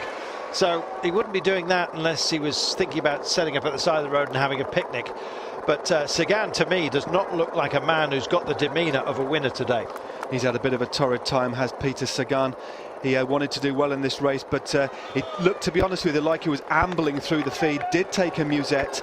He's going to have to rely, I think, on a little bit of a lessening of the tempo up front, but that certainly isn't happening. There's been a multitude of attacks. Hopefully we'll get, this is obviously the leaders now with only 55 seconds. There is a chasing group with a couple of aged Desire riders in there. Also look like John Degenkolb, and also the flying Welshman from Team Sky, Geraint Thomas, also there. And they're soon coming up to the next sector of pavé, which will be sector 13, Beuvry-La Forêt to Auchy. And that was first installed in 2007, actually, and there was some pavé laid for that particular section. There was Damien Godin, incidentally, is part of proceedings here. There's plenty of other talent as well. Bert the backer is here for GIANT-SHIMANO as backup, I guess. Let's just double checking to see if Degenkolb has actually made it to this group. Right now I can't see him. I think he may well have been replaced up front. Matt Lanangio for Francis Dejeux is most certainly here, and it looks like some of the bigger names are further back. Somebody asked you, did Cancellara get back up? Yes, he did, and in fact you'll catch sight of him. There he is, not that far down off the main pack as well. Look at this. This does afford a little bit of cheating. Or let's say gamesmanship. There's a big, not cheating at all. There are sections here which have been concreted just to the side to make life a little bit easier, and we wouldn't deny them that on a day like this. You certainly wouldn't. As I say, it's a Beuvry-La Forêt de Auchy as we head to the back. Arnaud Demare, one of the favourites. It looks like he has come off as the end to this particular section. First installed in the race in 2007, and actually there were some cobbles specially laid for the race, as we see in attack. Look at Tom Boonen, Meerbeek, the king of the cobbles himself. 4 in his belt. He's looking for a number 5. Oh, absolutely resplendent. This would be superb. Now, who has got the bottle to go with him at the moment? As you can see, he's got a teammate doing a fantastic bit of blocking further back. That's exactly what you need. Use your teammates to perfection in whatever way you can. And this man is a master not only of strategy, but particularly of this race. And Tom Boonen has lit it up, and this is serious. This, just sit back. Sip your drinks at home, folks, and look at the maestro at work. What a devastating attack by Tom Boonen, eyeing a number 5. He's riding his specialised Roubaix bike, a special custom frame just for this race. 61 centimetre custom geometry with a very long reach and a very shallow front end, so he cuts through the air. But look at him riding here, absolute perfection. Yeah, and you notice they were on lockout duties as far as the easier section that we were highlighting. So if you wanted to get to Tom Boonen, you had to go onto the cobbles, and you had to make, oh goodness me, the pennant man there nearly. Oh, we've got another crash, and that did look like Degenkolb on the deck. Oh, and was that Paolini? Paolini, that obviously you can see is obviously his ginger beard there, and obviously Michael Moorcock has been slowed down by that. Oh, and there's plenty of them. My mistake, it was Sinkeldam with Paolini on the road for Giant Shimano. So if you've had a wager on Degenkolb, your bet is still live. 63.4 kilometres to go, and they're out of that pavé section. They come short and sharp, some of them, and some of them very sharp indeed. Look, this chap from Kofod is catapulted into the ditch. It does actually look like the Estonian riding. Gert Joar will have to get confirmation of that, but cleared the side and ended up in the ditch, but he does look like he's okay. But this just shows how dangerous this race. This is an absolute war of attrition. Yep, can't be anything else. We've got Torshi coming up next in 3.1 kilometres time. It's a rolling series of punches, and it's leaving us near breathless, but it's fascinating. Sorry we haven't got to too many of you on Twitter, but we'll have to. Sadly, my screen is actually the other side of the commentary position here, so I have to look away from the screen in order to get your notes. I'll have a go in a moment, but it really is so much drama revealing itself to us. And Boonen is with this very select group right now, and what talent we've got. Let's pick some of them out. Martin Chalingi is here, incidentally, domestic for Sep Vanmarcke, but has found himself in a very privileged place indeed. Ladagno is also here for Francis Ségur, a great man to have in a position such as this, and the panic set in. They're trying to reach out and just, well, basically stay with what is becoming a very lively group, lively in terms of their potential. Damien Gaudin, fifth last year, many forget, took a prologue on the Paris-Nice as well, Mr. Gaudin. He's also here for AG2 on Le Mondial, and there's a lot of others who are very capable of delivering. Definitely Julien Fouchard as well is there for Kofodis, but that was David Miller from Garmin Sharp driving on the front. He can sense the danger. I mean, that was an absolutely amazing move. Tom Boonen knew that was a dangerous move ahead, decided to go across and jumped across about a 15-second gap, and we can see Bradley Wiggins still in the mix there as well. Number 51 just to the right of your screen in the centre. Cancellara is also there. Yeah, potentially this is a different game that these guys are going to have to play, because with 62.1 kilometres to go, you think, nah, surely not. But did you see who was there? Wiggins, Sagan, Cancellara, and there is a gap, and significantly it's being posed, or at least the question being posed is by Tom Boonen, who's joined a very select bunch up front. They're going to have to fight hard. He certainly is. That was a very good move, very determined move by Tom Boonen.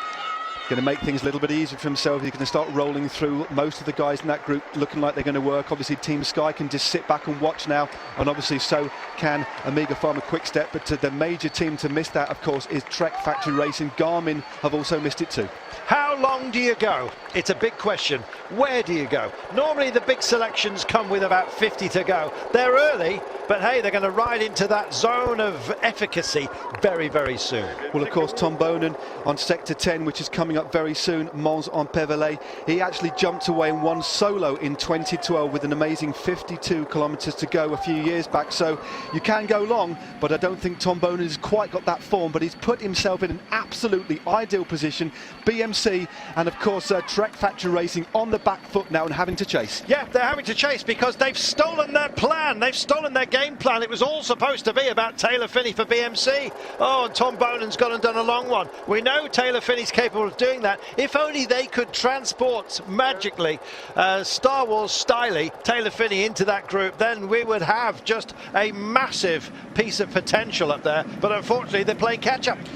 A great position to be over the last few. You can just see the bunch chasing furiously behind. Will this group start riding together? They certainly look like they are at the moment, but they've opened up a bit of a lead, about 15 seconds. And again, they're looking around at the moment. Geraint Thomas putting himself in a good position. They're deciding to bunny hop that roundabout. Looks like that's reasonably safe to do so. Well, what can Damien Gaudin do for me? We're going to find... He is a talent. Can he deliver for France, notably? Second in the pecking order, 28 wins for them. Belgium 55, Italy 13. We don't know where it's coming from today. Welcome back. Heading for sector 13 from home on the countdown to launch. Boonen's not happy, and he's not happy because there's other riders here. He's basically saying to them, do you want to be piece of history? If you do, then join the party, for goodness sake. Otherwise, the pack are going to be on us, and they are, and he's really disgusted with them. Godin was the only man who was taking a turn with him, and in fact, Godin was the only man who got a wink from Boonen, who then went to the front and then started haranguing them, and it looks like it's all lost. They're virtually back with them as they hit this next sector. Definitely Tom Boonen taking the lead on this next sector of Pavé, but he needs to be careful he doesn't do too much. He's actually split the group here. That was quite a reasonably sized group. They've now gone out the back, but the bunch aren't far behind. We understand the gap is about 14 seconds, 18 seconds it is now, being led by BMC, the white jersey of the Swiss champion Michael Schär in second place, Manuel Quinziato, the Italian on the BMC team, absolutely driving, desperate to bring things back together for their young American upstart, Taylor Phinney. Boonen's fed up with it. If you're going to do something, well, do it yourself. He goes to the crown of the road, and look at the dust that's being kicked up by the camera bike. And the way the wind is blowing today as well, occasionally it becomes a headwind, and it's at that point that the dust just reels its way down the peloton, and that's where it becomes a real choker. Fighting for position. By the way, Bradley Wiggins is doing a fantastic job and is holding station. It may not have been a killer blow that was laid out by Tom Boonen and his accomplices here, including Geraint Thomas, don't forget, Dami Godin of AG2 à la Mondiale in their brown and white, who you're just coming into picture there. But he's staying very much in the frame. It would be a remarkable story if Bradley Wiggins delivered something today, and he's in good company, don't forget, because back there BMC are doing most of the pushing on at the moment. I think for Taylor Phinney, although Greg Van Avermaet, naturally enough, also very much part of their focus. And Marcus Burghardt, you know, when you look through their list, they have so many tactical options. Do you know what? I think Tom Boonen is starting to panic. He's a previous winner of this race. He shouldn't expect these riders to actually give him too much. They're essentially carrying the finest classics rider of a generation to the finish. If they do work, they're just going to tap through. He shouldn't panic too much. He needs to throttle back a little bit and think about the broader picture. There's still a long way to go in this race. He knows he's not perhaps 100% form. He's been improving over the last few weeks. Again, he does expect a little bit more help, but again, I think he's panicking a little bit too much, and he's doing a little bit too much work. There's a lot of cobbles still to go, but of course, he is putting riders on the back foot, but of course, he shouldn't be carrying those riders too much. And I would, if I was Patrick Lefebvre watching these pictures, I'd say to him, hey, throttle back a little bit, Tom, you're panicking. I think it was Tom Boonen who actually said, in response to a question at the top of the programme, who do you fear amongst the youngsters out there that might deliver something? And the name was Taylor Phinney. Well, maybe that is the fear, and maybe they heard what was going out on Eurosport, and maybe they're trying to deliver their young American into a great position here, and indeed to try and neutralise what this man can deliver, if he has the help. And he's going to need help today. He's shaking his head. He's still not happy. He's muttering. He is muttering like a hermit at the moment. He certainly is. Feels like one too. It's a good position to be in, but as he takes a bit of a gel, obviously on a day like this, it's so arduous, relentless, I mean, and strenuous a task for these riders. These are at the pinnacle of fitness, of course. These riders they're almost made for this sort of course. As we talked about earlier on, this isn't a race for the climbers. There's only very, very few stage race riders who can do this. There's a very, very select group of riders who've actually won Paris Roubaix and a Grand Tour. Of course, amongst them, Phyllis Gimondi won the Tour and Paris Roubaix 65, 90, 66. Jan Janssen, the Vuelta and Paris Roubaix. Obviously, Eddie Merckx. Famously, Bernhard Hinault won the Tour 5 times, and also Paris Roubaix, a race that he absolutely despises and hates, as we look at the mud-caked face of Manuel Quinziato. And of course, Sean Kelly won this race 84, 86 and the Vuelta in 88, but a select few, Carlton. Fabian Cancellara's here. You look down as well, and you'll see that Matt Heyman and the boys, probably working for Jens Kerkelaer, we believe, also there, and they're staying very much towards the fore now, Orica Green Edge. It is because it's becoming the business end of the day. We have the Mons and Pévelé, don't forget, coming up. That is one of the 3 5-star sectors that we're dealing with. Red stars for devilment, perhaps. Next up, though, is sector 11. It's sector 10 on the countdown, the Mons en Pévelé. But we are waiting. Pavel, I beg your pardon, no accent on the final E. But this is the les Oshi du Berzei that they are coming into, and they'll be there in about 1400 meters time.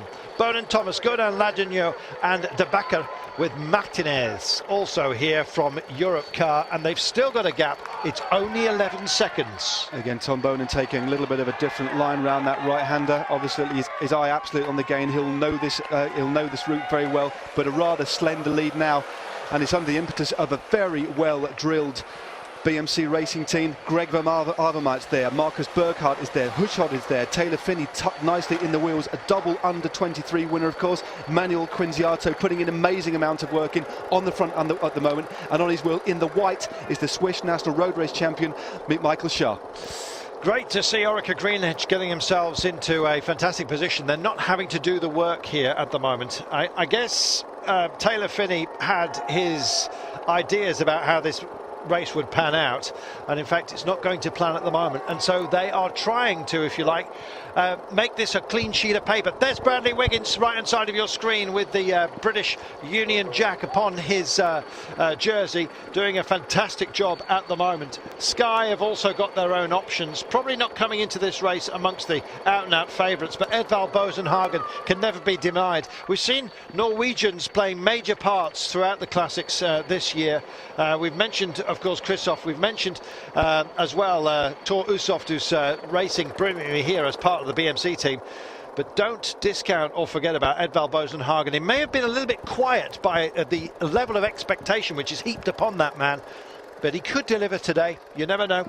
Edvald Boasson-Hagen is the out-and-out leader, and of course with Geraint Thomas being in the moves, it's given a free ride to Sky. But this is very interesting. Obviously BMC have strength in numbers, 6 riders, but by showing, I mean, they obviously want to shut this down. They sense the danger. You certainly don't want to let the rider of the calibre of Tom Boonen up the road, but it's interesting because they put so many guys on the front, rather than suggest other teams help with the workload, it means the other teams can sit back and relax, leaving it all to BMC. So they've certainly put their cards on the table very, very early, especially as there are other major teams, Trek Factory Racing being one of them, Fabian Cancellara at the moment being carried along, and all his teammates have been saved as well, apart of course from the ones that fell off in that crash earlier on. But very interesting that BMC haven't opted for other teams to help with that chase. Quite an interesting tactical situation. I think it's because they're on burn down, and this is a Sagan tactic that he's often used within the Cannondale team, which is where you slowly but surely you burn out your teammates, and then you go along because you've got a defined action point along the way, and I think that's what Taylor Phinney has got. I think he's got a master plan, and he's starting to use up his men right now, just peeling off the nose. He's down a man. That's fine. That's the way he wants this to work as we roll into this next series of Paris. Don't forget the Mons en Prevel is coming up with 49 to go, so it's only in 4 kilometres, and they wanted to race onto that. Hitting the front from the men who remain from this breakaway here, Damien Godin it is that's taking a big churn at the moment, and Boonen will like that. He'll appreciate that. Gone to the grass, for goodness sake. Are they mad? This is a very, very difficult sector. It's Orchiles de Bercy. It's 2.7 kilometres in length. It's rated category 4, and it actually goes in a semicircular shape, so there are some gradual bends on this. But look at Tom Boonen, a picture of style. They've gone for different bottle cages on their bikes. Tom Boonen actually riding with only one bottle cage. I don't know if it's actually snapped off.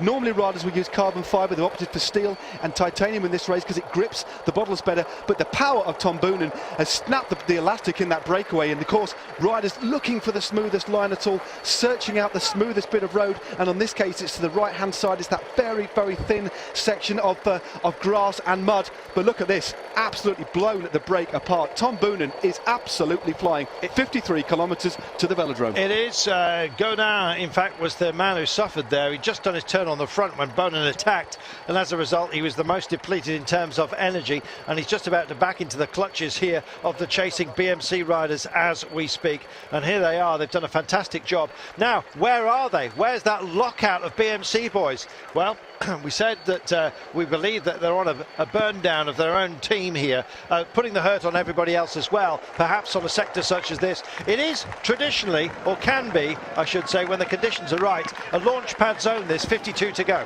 It can be. That's obviously when Tom Boonen left on the next section, Mons en Pevelet. Tom Boonen solo to victory, went very, very long back in 20 2012, 52 kilometres solo. He's obviously on form at the moment, but there's a big chase behind. But the group now whittled down to only 4 riders, and one of those riders is the Team Sky Welshman, former national road champion, as denoted by that little flag on his right-hand sleeve. Geraint Thomas, riding, of course, very well. Top 10 with Tour of Flanders, was narrowly pipped to the line by Tom Boonen, the man who sits on his wheels. Both of these guys putting the cost down to the rest, but a man notable by his absence and riding very quietly and cautiously and carefully. Is he a cat about to pounce? And that's Fabian Cancellara. Well, he's got to do something. It's a bridgeable gap at the moment. Thor Hushovd is still putting a great turn here as they just exit onto a newer section of pavé, which looks a bit smoother, but they've still found a comfort zone in the gutter as we speak right now. So is that Bert then of GIANT-SHIMANO, who's up the road? Thor wants to join them and have some fun. Here he is. Who's he going to drag out from the chasers as well? WANTY Groupe Gobert have got Bjorn Leukemans, who's trying to get over because he's got Tim de Troyer, who was part of that push, unless that is de Troyer reigniting himself. I can't quite believe he'd have the capability of doing that, but nonetheless, 51.8 to go. It is De Backer actually from the GIANT-SHIMANO. He's not going to give Tom Boonen a turn. Why should he?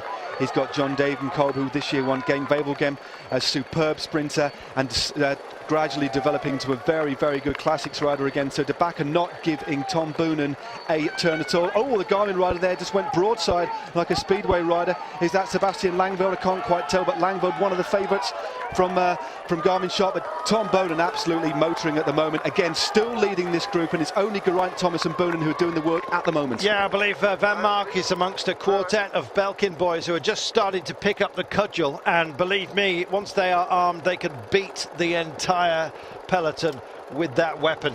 Thor Hushovd is aware of that, and he's riding brilliantly today. I'm wondering if Thor is going to be one of the big surprises today. It would be fantastic if he is. It certainly is, but again, there's a long, long way to go. It's very easy on this stage, and Tom Boonen said last week he was riding extremely strong. He was very, very happy with his ability, but he lost it all with 23 Ks to go. I just hope he isn't doing too much for his sake, but he is working an inordinate amount at the moment. But of course, in doing so, it's a double-edged sword. Do you do too much or do you wait till later? But what he is doing, he's putting the cat amongst the pigeons, and there's a lot of panic behind. There is. Sep Vanmarcke as well is part of that Belkin group. He was over to the right-hand side of the road, so left-hand as you looked at it. And this looks like a hiatus. I've had enough of carrying you all on my own, says Boonen, as Thor Hushovd comes up and joins the party. That's not a grin, it's a grimace. Thor Hushovd is in the house, and when he's in the house, you have to give him first pick of the chair. He is a big man, he is a gorilla of a man, and believe me, he can savage just about anyone. It's make-up time for Belkin, and they have to make up this gap and make sure that they are part of the fun. That's a very dangerous manoeuvre. Obviously, Belkin have sensed the day they were driving hard in the front. It's always funny in racing sometimes. You get to within a couple of 100 metres or even 50 metres, and then they stop working. It's always a bit of a tactical bit of shenanigans in relation to who's going to shut that last bit. But of course, at this point in the race, it's absolutely crucial you ride sensibly and tactically, because if you drive somebody to the back of a break, you're in danger of somebody going over the top. So that's why these riders are looking at each other, constantly checking what each other's doing. But again, it's given a bit of impetus to the breakaway again. But Geraint Thomas, looking over his shoulder, decides to freewheel in the sensing that there is a bit of a coming together. Time to take a bit of a breather for him. Yeah, leave yourself something else to get on the next break if that suddenly happens. If they roll through an attack, you want to have something left in the legs, and guess who? Thor Hushovd decides to just change the acceleration, the tempo ever so slightly. He goes off the nose. You can get a big selection at this point, and in 1 kilometre's time, they are going to be on the Mons de Prevel, and this is going to hurt. It is a big one. It's crucial. It's 3 kilometers long, and this is where the huge shakeout is. One of the safest places to be is up front. Thor knows that, and that's why he's here. It certainly is. This is a 5-star sector, of course, as ranked this year for the first time, and of course this is where Tom Boonen attacked back in 2012.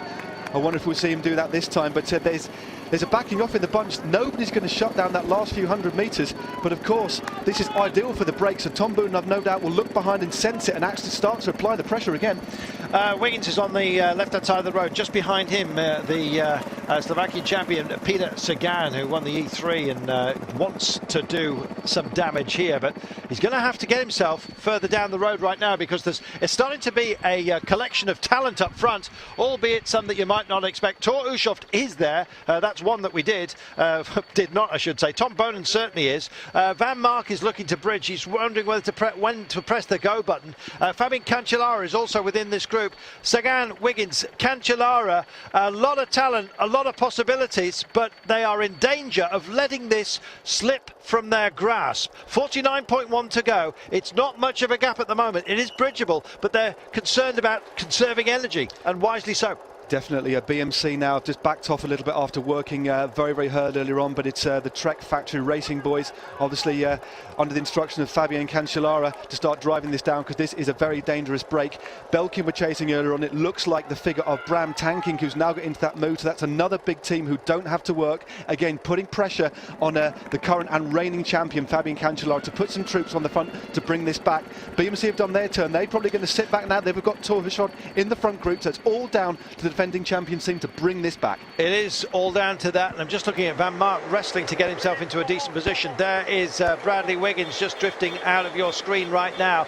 Sagan is very much to the fore of this group as we speak, and it's looking very, very lively. They're digging, wrestling, trying to find Vanmarcke. We haven't quite found him just yet. Van Emden is also very much part of this group, and they're sailing through and getting themselves into position, and they're remustering themselves. Michael Schara's been called back onto duty here for BMC. Taylor Finney's also here. It's a great stepping stone for BMC as they approach, or they enter Sector 10, of course, and this is Mons-en-Pévèle, 3 kilometers long.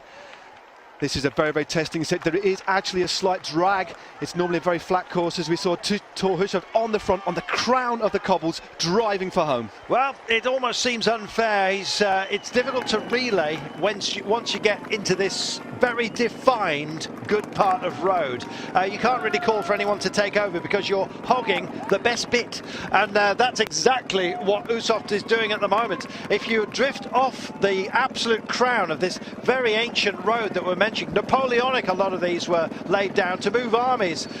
Right now they've got a platoon behind them, and it's rack full of talent. We've had a big thinning down. There's 47.8 kilometers to go. They're on one of the major pieces of pavé. Don't forget the Carrefour de Arbre still to come. That's way down the road. We've still got 30 kilometers to go before we get to that next category 5. But there are 1, 2, 3, 4, 5 other sectors of pavé along the road. That's cobbles to you and me, and believe me, this guy Thor Hushovd is laying it down, and look at this, we've got 2 great men out front. Just how hard is the King of Belgium? I'm not talking about the King of Belgium, who is the actual king, who has a queen. I'm talking about Tom Boonen. He's not even wearing any gloves. I know he's got double bar tape wrap, but how tough is he? He's not wearing gloves. I can't believe it. My hat's off to him. But Tom Boonen, absolutely, I don't know, driving it today.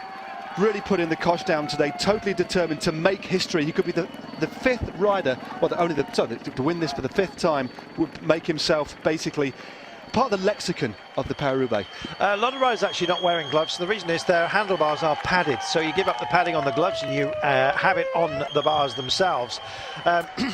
Sometimes you dispense with them as well, because the grip is just too big and it's just uncomfortable. Some lunatic with a flag flapping it in the face of the leader, that's exactly what you don't need. Hopefully a member of the CRS, which operate in this part of the world, will be paying him a visit in just a few moments' time.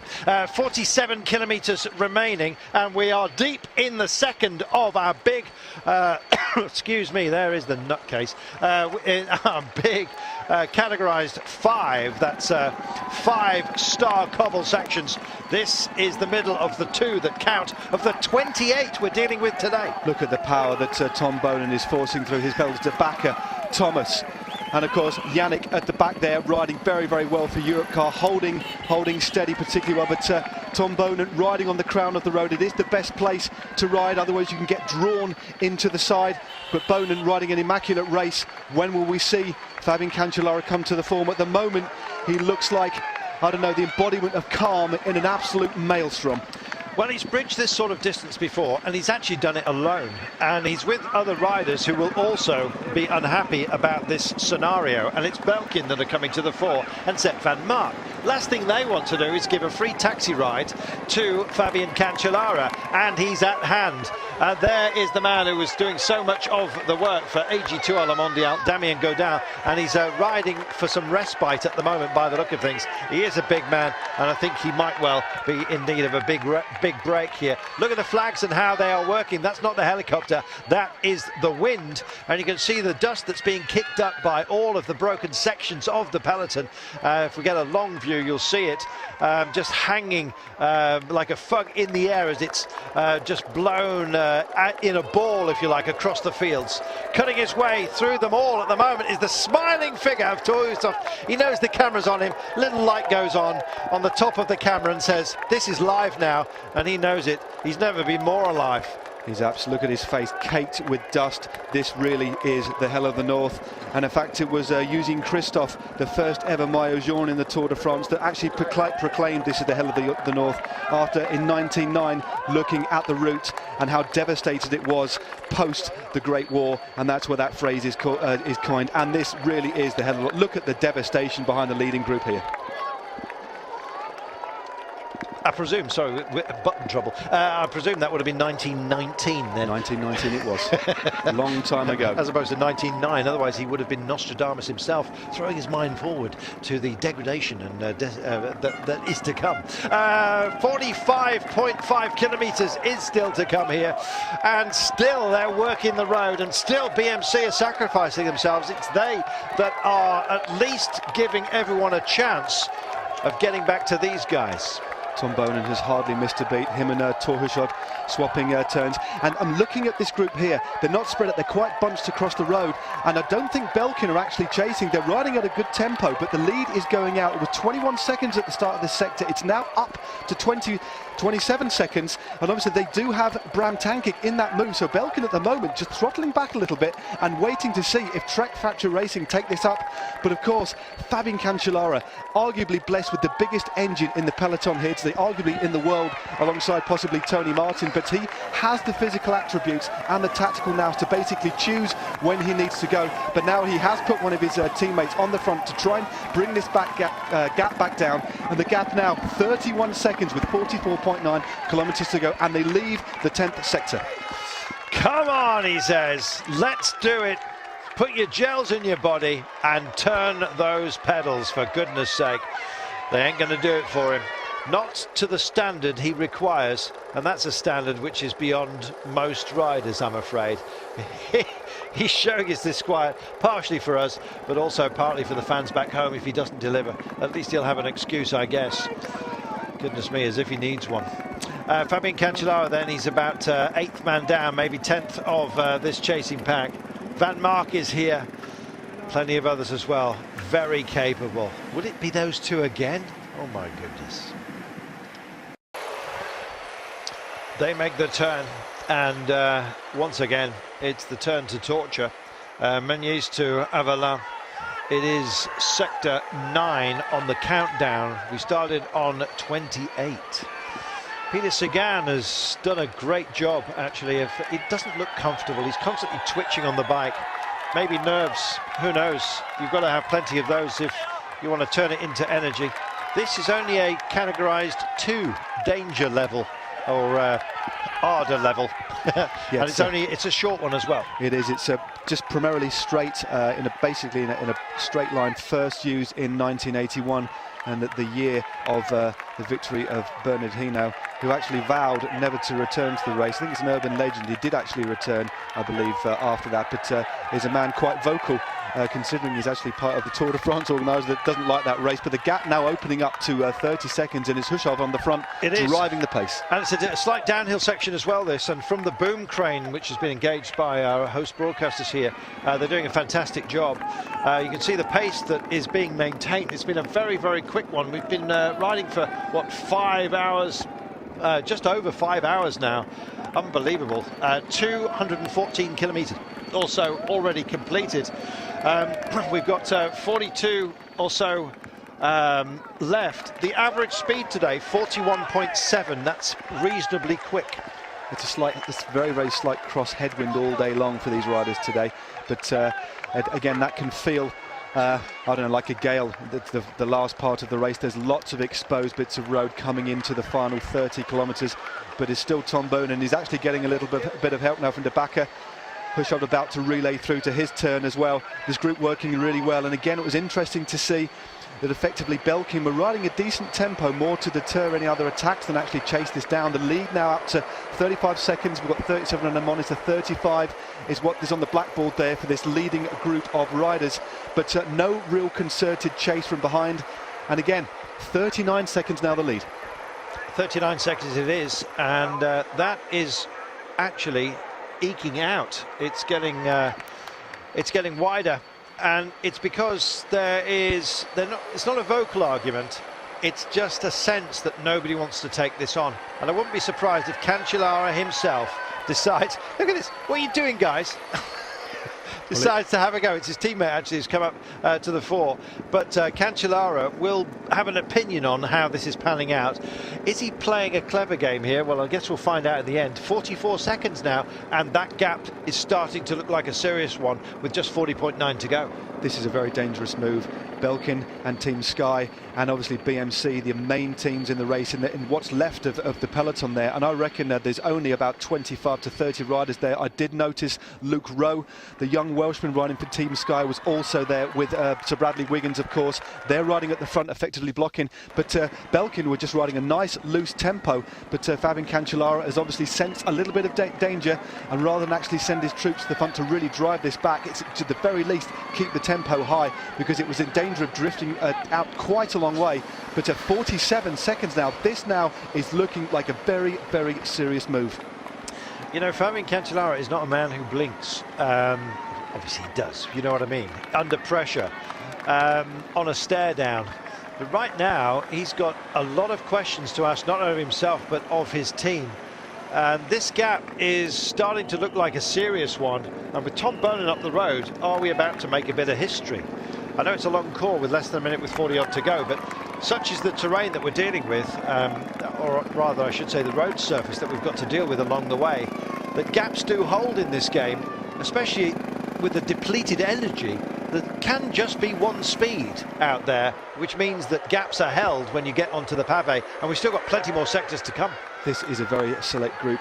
Obviously Chillingi's there, of course Thor Hushovd, Geraint Thomas coming into form and blossoming now as a specialist classics rider, obviously 8th in the Tour of Flanders last week, and not riding actually in support of Edvald Boasson Hagen. But what a foil. I mean, Sky now can just rest and follow the moves rather than having to chase at all. But all of the major teams, apart from the defending champion Trek Factory Racing, Fabian Cancellara, in this move, and they're gradually going out. But if there's one guy in this field that can bridge a gap like that, and he certainly doesn't seem to be panicking at all, it is Fabian Cancellara. He'll know these sectors like the back of his hand and may just be picking his moments. It may well be. That's Taylor Phinney right next to him, just stretching out his hams, and we'll see how he goes, just easing the calf muscles. I imagine the lactic acid is a constant problem here. You think you only get it really when you're in the high mountains, but believe me, the pace that they're having to maintain here, especially under these conditions, as Thor Hushovd yet again just comes and does the Viking job out front. He's doing an amazing job. Right now he's doing a job though for Tom Boonen. Maybe he's doing it for himself, but we'll see whether it's his teammates he's helping out, and is actually going to be a warlord that you're going to use a little bit later on. These are questions that will be answered later, of course. Last time that you can possibly go for attacks is probably 15 out. That's where we go to the Paris de Gruzon. That's just over a kilometre in length, and I'm just wondering whether they're going to keep their powder dry for that moment. BMC joining Belkin now on just upping the ante. Definitely Sep Vanmarcke is in second position here. They have sensed the danger. I don't think the rider up the road for Belkin in Bram Tanking is the rider they want, hence they're now applying some genuine pressure. There's a different look about it. And there's a proper attack. Yes, he just rolled off the nose and now he's gone for it. Well, Cancellara is trapped here and he's got to find a way through. Great to attack on a narrow section, and that's exactly what he's done. He had a teammate with him. It looked like a foil. They've just increased the tempo and he has just completely gone with this, and he's inviting others to challenge him. And right now, that man is not Cancellara, who suddenly realises the danger. Oh, and there is the man who wears the number 1, and this is real, and he's got an anchor on his back here. Indeed, that was a fantastic attack by the runner-up last year, Sep Vanmarcke. It's Greg van Avermaet and Sebastian Langeveld who are trying to shut the gap down. You can just see in through the dusty haze. And look at Fabian Cancellara. Look at him go! Finds another gear, delivers it. Now, will he just ride on? If he gets up to Vanmarcke, he'll probably join alliance with him and then head off to try and capture Boonen and Hushovd and company, who are a little bit further up the road. 45 seconds is the gap to the Hushovd group, don't forget. But that shows you what Cancellara's got in terms of response. There's a couple of 90-degree turns on this particular section of Cavi, which are very, very technical indeed. But Sep Vanmarcke went round that corner with a great degree of deft bike handling, extremely skillful, has stayed upright, opened up a bit of a gap. But Fabian Cancellara, absolutely resplendent, beautiful on the bike, soaking up these cobbles and closing down that gap. He is. He's giving Lars Bohm a free ride, and so this is kind of an intermediate 1-2, if you like. If Cancellara gets back, Bohm will attack. Believe me, 37.4 kilometres to go, 34 seconds back to the Hushovd group, and we're looking at some who've really found a day of struggle, and I'm not surprised that just caught sight there of Damien Godin once again. Here we are, here's our men up front. Back to the break, that was Nicholas Arndt from Team GIANT-SHIMANO, just drifting off the back of what is now becoming a drastically reduced bunch. But it's Sep Vanmarcke who is still pursuing with this. He senses the danger. He knows Tom Boonen is dangerous. He knows Geraint Thomas is dangerous. And combined with Thor Hushovd, 3 arguably the strongest riders in the race. But look at the face of Fabian Cancellara. That is a poker face, if ever I've seen one. Supremely confident, but does sense the danger too. The gap now been shaved under the acceleration of Sep Vanmarcke to under half a minute, to 27 seconds, 36.9 kilometres to go. Wow. Well, I guess now you're starting to see the selections that are going to be made, and it's been one of attrition really so far. We had a big long race before we even got to the pavé sections, let's not forget. That making up, what, 97 or so kilometres of the beginning of the race. And then the pavés begin. 28 sections of them today, 28 seconds. Come on, do your turn, for goodness sake, he says. They've got company. Fabian Cancellara does look extremely cool. He gently waved them through. There was no exaggerated gesticulations that we saw from Tom Boonen, which says to me that Fabian Cancellara is playing this very, very calmly. He's not panicking. Obviously he's a 3-times winner himself. He's under a little bit less pressure. He's got the Tour of Flanders under his belt, but I think there's an increased sense of urgency and determination with Tom Boonen. But I think the cool customer at the moment is Fabian Cancellara, sat in 3rd place at the moment, out of the saddle, stretching those legs. Well, it is a fabulous event, this. It's the 112th running of it, by the way.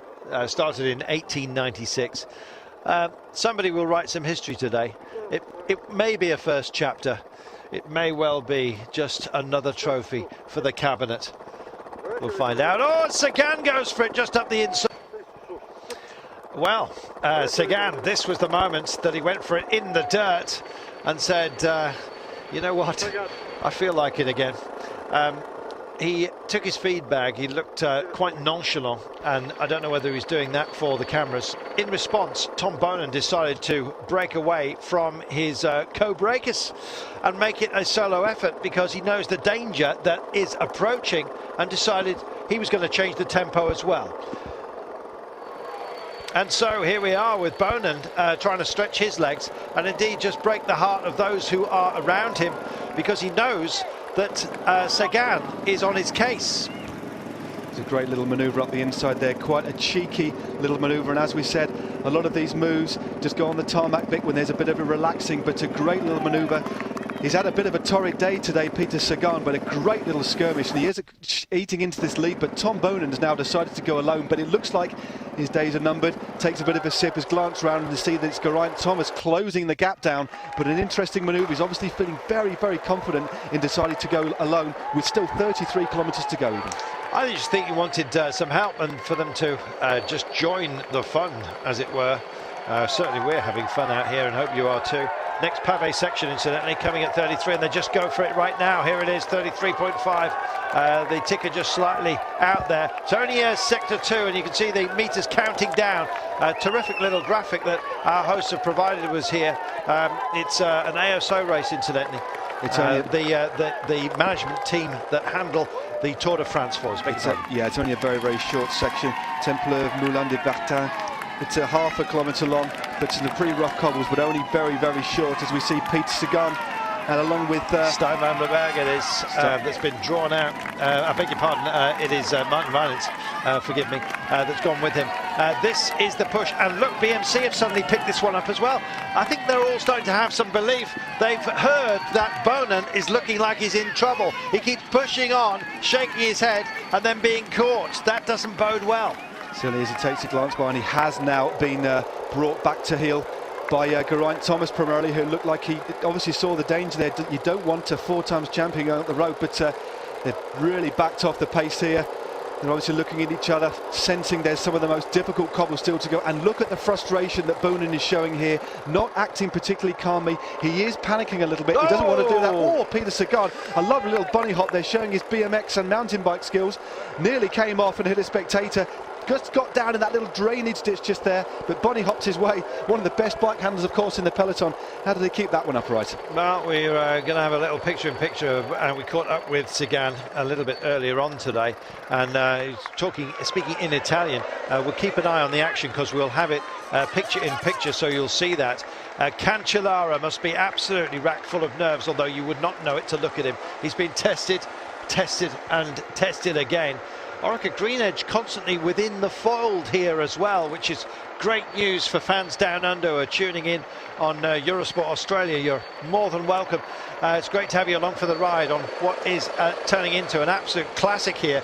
And you know, the final chapters have not been told by a long way, and working out what's going to happen here is virtually impossible. There is so much talent up towards the front, despite the fact that it's heavily depleted so far. Let's just hear from Peter Sagan, shall we?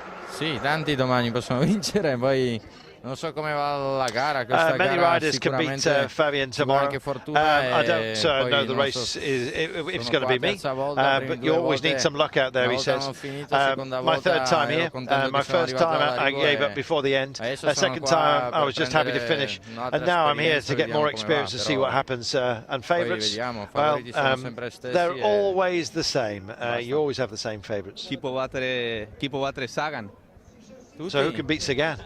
Everybody, he says. Vediamo che giornata nice bit of modesty. Let's see what's going to happen tomorrow. You know, Peter Sagan has he's grown up a lot. His maturity has shone through this year, and he's not let himself be downhearted by a sequence of second places. The hatful of victories that were supposed to come his way have not. All right, he did well in E3, but he was expecting more, I think, from this season. I think it would put all those doubts to bed in his own mind and everyone else's if he did something today, and he's in a great position. Well, he's had a very difficult start to this particular race, numerous mechanicals, punctures, but obviously he's riding out of his skin at the moment. He is closing down the gap in between himself and the peloton. He should, if he continues at this rate, should make the junction very soon, as we have the helicopter shot of the chasing bunch, which is even reduced now to probably 25-30 riders. But Sagan took a fantastic victory in E3, but of course he's such a prodigious talent, and incumbent with being such a talent and such a shining star is the pressure that comes with it, and of course that's very difficult. He's still a very, very young man. I don't think he's the finished article yet, but again, he can continue to surprise, and if he were to make contact with this group, he probably is the fastest rider. So get him to the velodrome in this group, he could be a real threat. That is absolutely correct, and everyone realizes it, and that's why they were so busy And in fact, why Boonen suddenly just got very busy as well. You're looking at Bjorn Bosic. Now it looks like he must have had a puncture. Oh, he's not happy with the bike. There's something wrong. I don't even know whether he's been down. Let's just have a quick look and see what the issue might be, because he was looking very lively as well to try and join Sagan. He did try and bridge across the gap. Ooh, looking behind there, just on the other ride as well. That's a dangerous thing. We've seen that happen before. You've got to be so careful. This course is so technical. And again, with the group ebbing and flowing, he's on his S-Works Roubaix frame there. If you just look closely at the forks, there's little Zert inserts, and the back stays and the front stays, and they actually act as a little bit of a shock absorber. It's a different frame than the normal S-Works frame, and that frame has a slightly higher front end, but is specifically designed for the cobbles and actually co-designed by Tom Boonen. This time of the race, with 30 kilometres to go, you think, all right, you can get yourself a puncture and relay back on with maybe just a little bit of drafting, maybe with a teammate. It's a very tough thing to do. You get distance now because the pace is so high and it's absolutely relentless. And the pace, as we mentioned earlier, when you get onto the pavé sections, is nearly matched. It's very difficult. There are very few riders who can find that extra few kilometres per hour. Cancellara, of course, is one of those on the cobbles, which is why he's had so much success here. But it's almost you're neutralised out of it. That's the trouble if you get a puncture now. It is a fine art, obviously, too. It's simple, isn't it? If you have a puncture and you stop, you then, to get back on, you've got to ride faster than the group in front. And at this stage of the race, with over 5.5 hours riding in the legs, and of course with the relentless pounding that the body has been under for so long, with these very, very stressful sections of pavé, it makes it a difficult proposition unless you can get into the convoy, which is now very, very much shortened because of the reduced peloton. We've got some massive sections to come, not least the Carrefour de l'Arbre. So we are going to take our final commercial break, and then we'll be back with the run for home, the Velodrome in Roubaix. I cannot wait. I cannot wait. It's going to be magnificent, and I hope you stay with us. We'll be back in a moment. Welcome back, and it looks like the foil that was sent up in the form of Martin Weinert's domestique for Sep Vanmarcke has done a good job of neutralising the effort of Peter Sagan. But let that be a benchmark, let that be a warning, a mark if you like, in the dust today, that Peter Sagan is feeling up for this, and he is clearly one of the strongest at this point in the race. Now, I think that's the important thing. He's looked so sprightly today as the pack just get back here, or reel back in Sagan and Weinert's from Belkin, both men in green of livery of different teams. As we look down and we see Fabian Cancellara, it's hiatus time. Greg van Avermaet, there he is in BMC's red and black. This is a fascinating one. Sebastian Langeveld, by the way, was dead centre of that trio, and somebody else who must not be discounted for Garmin Sharp. Definitely Sebastian Langeveld, one of my favourites, 10th in the Tour of Flanders this year, obviously the winner in 2011 of Het Nieuwsblad, so no stranger to the cobbles, been brought to Garmin Sharp specifically for these classics, but is Thor Hushovd, of course, second in the Paris Roubaix. Is he now thinking in the autumn of his career that he can take the win? Because he sure has a mighty finish once he smashes that hammer down on the boards of the Velodrome.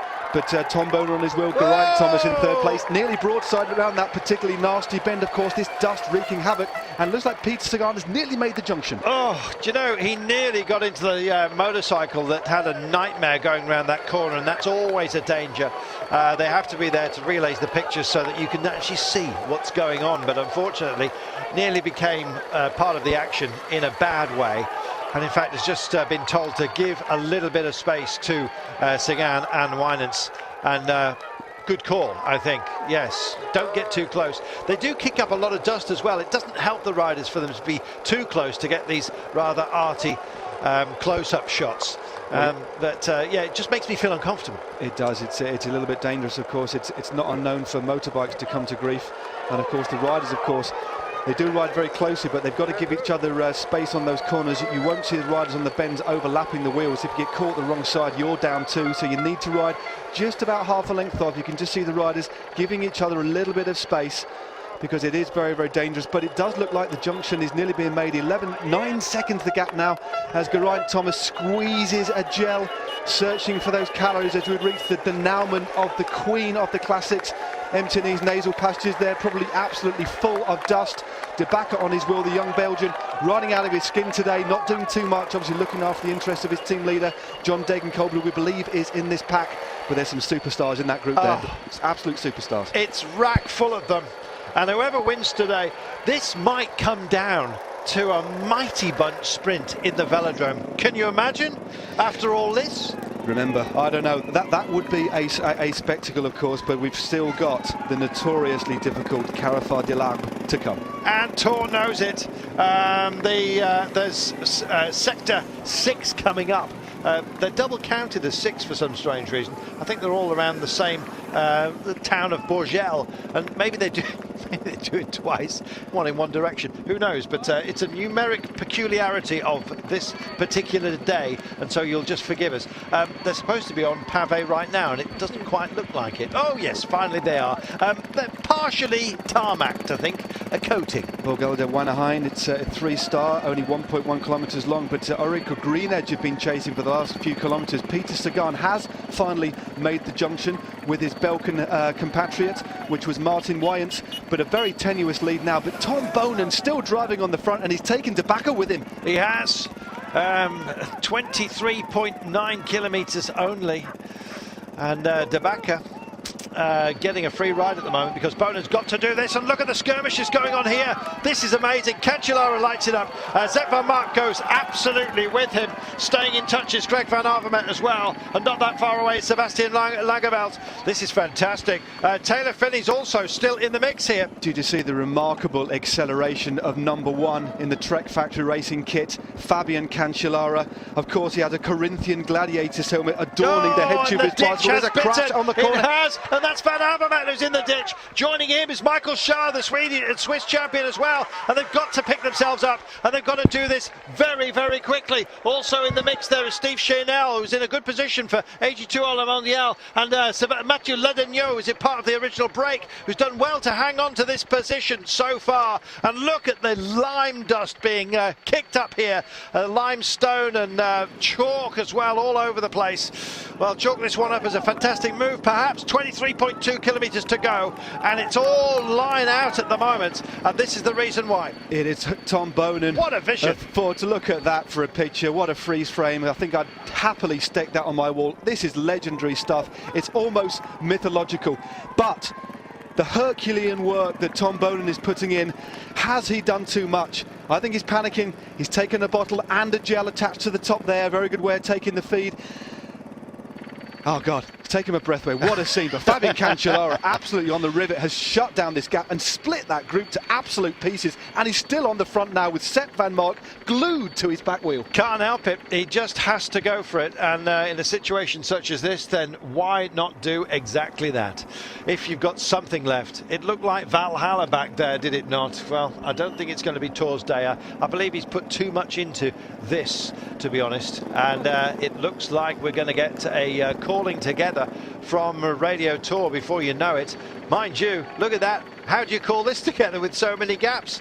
It's been cast asunder by yet another little off. Thankfully, the likes of Greg Van Avermaet have remounted, and it is bridgeable because there's a lot of talent there. And look, this is Matt Ledegnaud trying to get himself back into a decent position.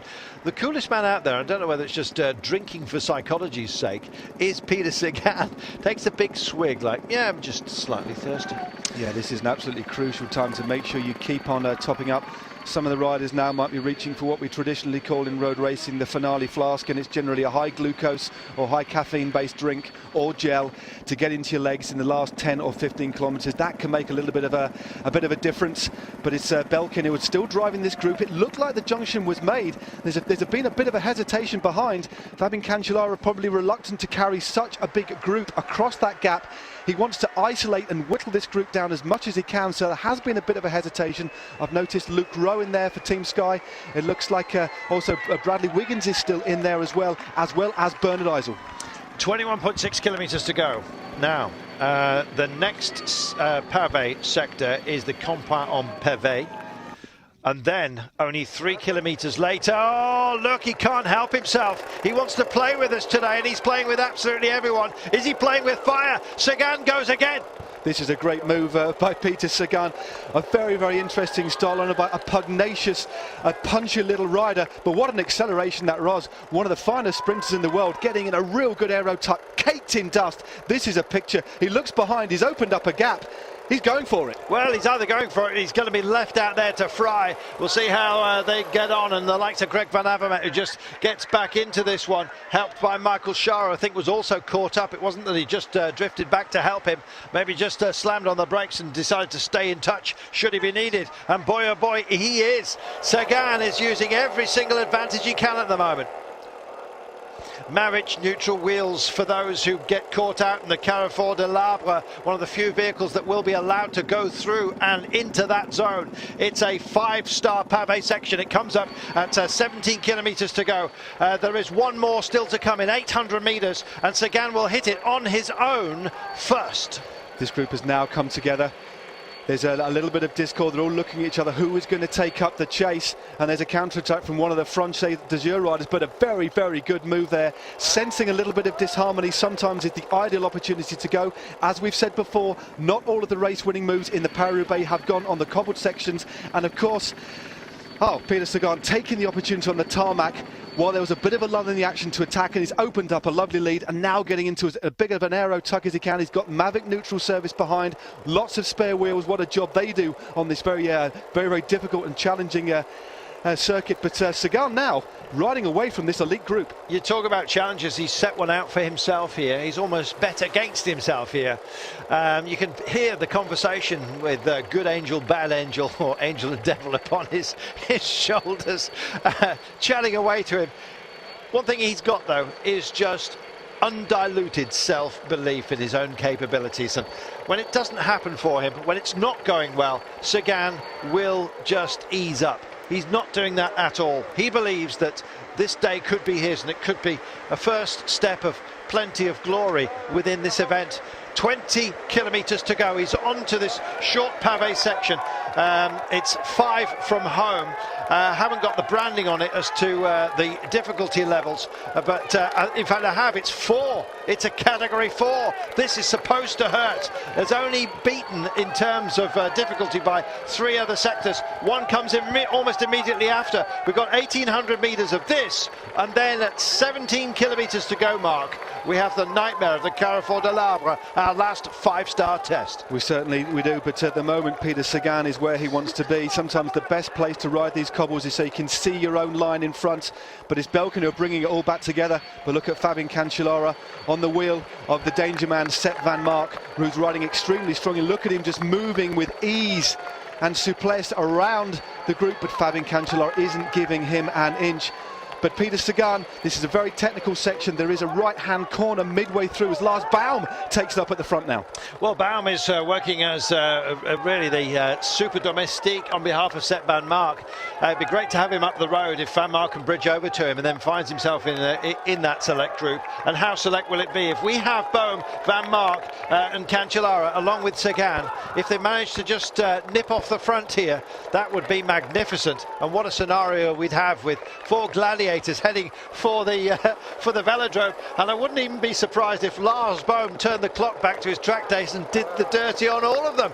Well, Lars Baum is an incredibly quick rider. It's Debacker from GIANT-SHIMANO riding out of his skin today, the Belgian rider in the centre of your picture. But on the left-hand side, that's Sep Vanmarcke again. What an acceleration. Sat down, absolutely nailed the pedals. And it's Fabian Cancellara trying to shut the gap down. Yes, he is. And this is magnificent. Well, it was always billed as a duel between these two, or partially so. Save these are the 2 out-and-out favourites, and there is a crash, and it's just behind, and it's Vanmarcke, I think, that's on the deck. Oh, let's just have a double check on this. There into the barriers, slowing over one side. Baum is down.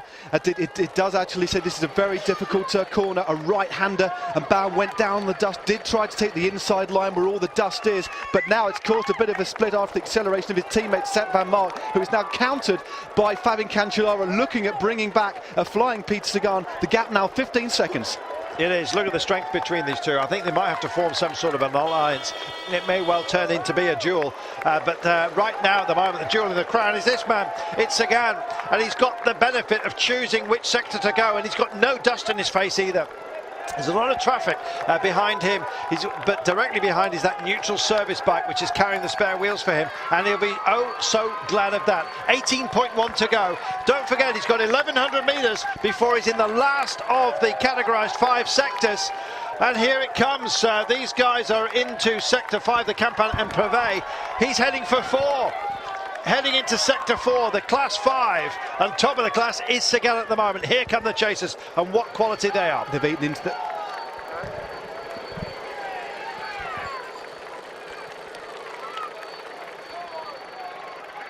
10 seconds is all they've got, Matt. Yeah, Peter Sagan was riding very, very well, but noticeably slower over that paved section. There was a complete difference in style and actually a momentum when you looked at the speed and pace of Sep Vanmarcke and Fabian Cancellara, and indeed they have shaved down the lead of Peter Sagan. Of course, the Slovak champion takes the gel, probably is going to rest up now, let this group eat him up and sit on board and see where it goes from there. But it's a very brave move, a very tactically astute move by Peter Sagan to put himself in prime position. Yeah, very much so, and he's got to believe that he's got a chance against these guys. Stybar's there too. Oh, Zdenek is part of the fun. And Degenkolb. And not that far behind is, in fact, Bradley Wiggins as part of the pack.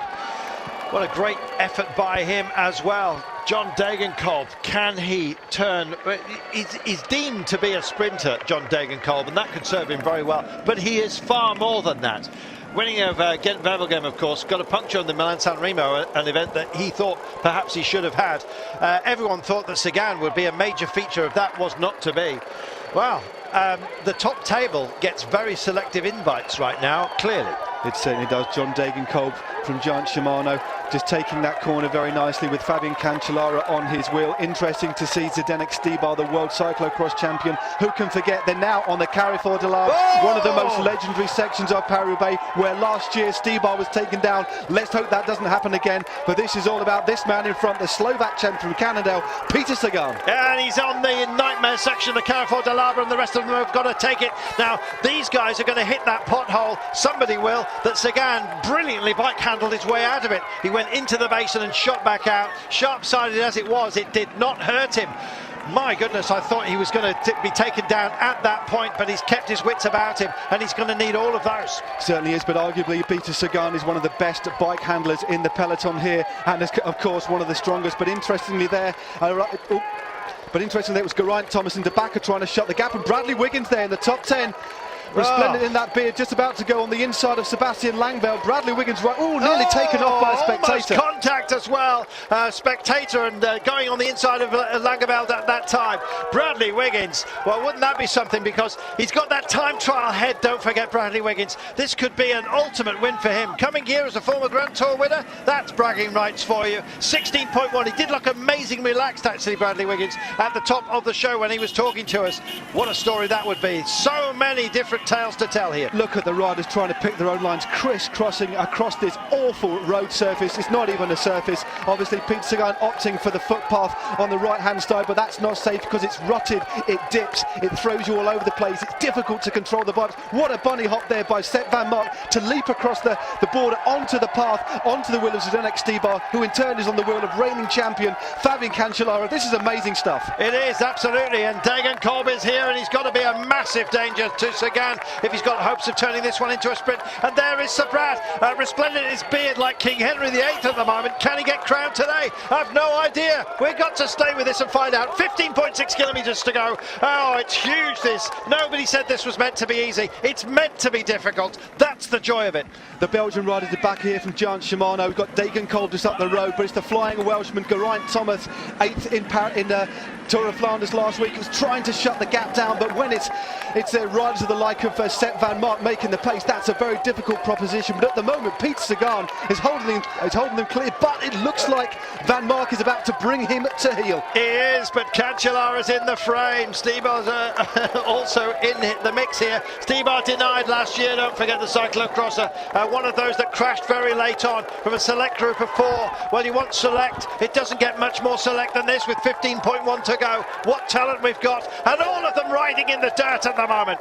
This is one of the most difficult sections of the whole day, and as we see Niki's Terpstra number 25 being distanced by the Rampaging watching Sep Vanmarcke and Fabian Cancellara duo, who are tearing this race to pieces. It's at 6s and 7s at the moment. The early animator Tom Boonen, a 4-time champion, absolutely struggling in the wake of a flying Sep Vanmarcke. Yes, Sep Vanmarcke. Now he's trying to put the hurt on and show exactly what he has got in terms of credentials. We know all about it. Last year he was a big surprise to have come home in second place. But look at them churning it here, and look at the bravery of the Sky Boys as well. Let's not forget their efforts. This has been an absolutely superb run, not only by Geraint Thomas but also by Bradley Wiggins. We thought it was going to be a Bosenhagen kind of day. It turned out to be anything but. Bradley Wiggins wearing the 51, and indeed the British flag upon his shoulders and the beard. There he is, and Geraint Thomas also in the mix today. Chapeau to the pair of them. Brilliant effort by them. Langeveld is not that far away, and I'm just wondering, did I catch sight of Tyler Farrar?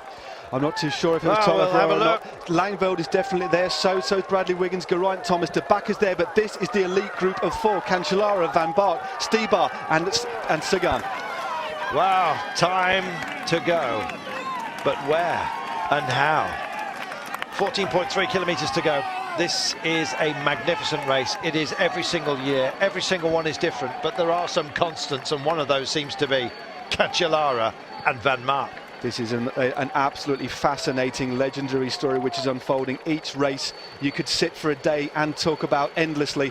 This is absolutely fascinating, part of the rich tapestry of this race unfolding before your eyes at home, folks. And it's Fabian Cancellara, one of the utter legends of this sport, 3 times winner, arguably the master of the cobbles, who is now sticking it to them. But Sep Vanmarcke, the young pretender, 2nd last year, 3rd in the Tour of Flanders. Is it his day? It's the zone of final attacks. This is where you make it count, and they must not be neutralised. We have these phenomenal riders, all 5 of them capable of delivering victory. Who's your favourite? Difficult to say, but Tom Boonen, in a world of hurt now, still riding very strongly, but did possibly do a little bit too much, but arguably lit this race up. He's with the Terpstra, Wiggins and Thomas. What an absolutely fantastic quartet that is. Yeah, it is as well. And if anything happens to those boys up front, they are waiting to pounce. It's Seb Langeveld, as we mentioned, for GARMIN Sharp, nearest man 2. So here we go then. Come on, do some work. And oh, the arguments have started, and that means frisson. That means battle zone has been entered, and that means that we're going to get some attacks. And Sagan, Cancellara came back to have a word with Sagan. Sagan wasn't even interested, just took a big, slow swig. It looked like he was at a bar just ordering a bourbon. This man is cool as a cucumber, and believe me, he could do something exceptionally cool in the few kilometres that we have left of this race. Just 13.3 to go. This is an incredible scenario that's playing out before us today. 13.2 seconds to go. The gap is 15 seconds. It is closable, but only if they lose the momentum in front. They're looking at each other. If I was Fabian Cancellara, especially with the Carrefour de Lac behind me, I'd be very, very worried about Degenkolb, who's just been there or thereabouts, hovering on the wheels, never putting his nose in the wind. He's the danger. He took out Gent-Wevelgem. He's arguably the fastest finisher in that select elite group out front now. Gap's gone out to 16 seconds. If this group works together, the power of Boonen, Terpstra, Geraint Thomas, and the Olympic time trial champion Bradley Wiggins, a Tour de France champion too, don't forget. What a fascinating finale. Yeah, indeed, they've got the potential, but will they use it? Can they possibly get back at these guys who suddenly now are working together? This is like the Uber team time trialing team on the planet you're looking at right now. And the only man who's really not interested is Peter Sagan. Well, fair play to Peter Sagan. I mean, he took the race by the scruff of the neck. It was a very, very tactically astute and wise move. It was his move that led to this. For such a young man, he sensed a lull in the action, and that is when it was Tom Boonen himself last week at a press conference said that the winning manoeuvres are sometimes done on the. But there's a bit of tactical manoeuvre in here. Did you see that little game of poker that went on there? Yeah. Vanmarcke was just about to get into a place that he didn't want to be. Sagan knew that was the case, flicked his arm out nonchalantly and said, "You want to relay back on? Then you do that. But you're not going to get help from me," he says. I don't know where the French accent came in there, by the way.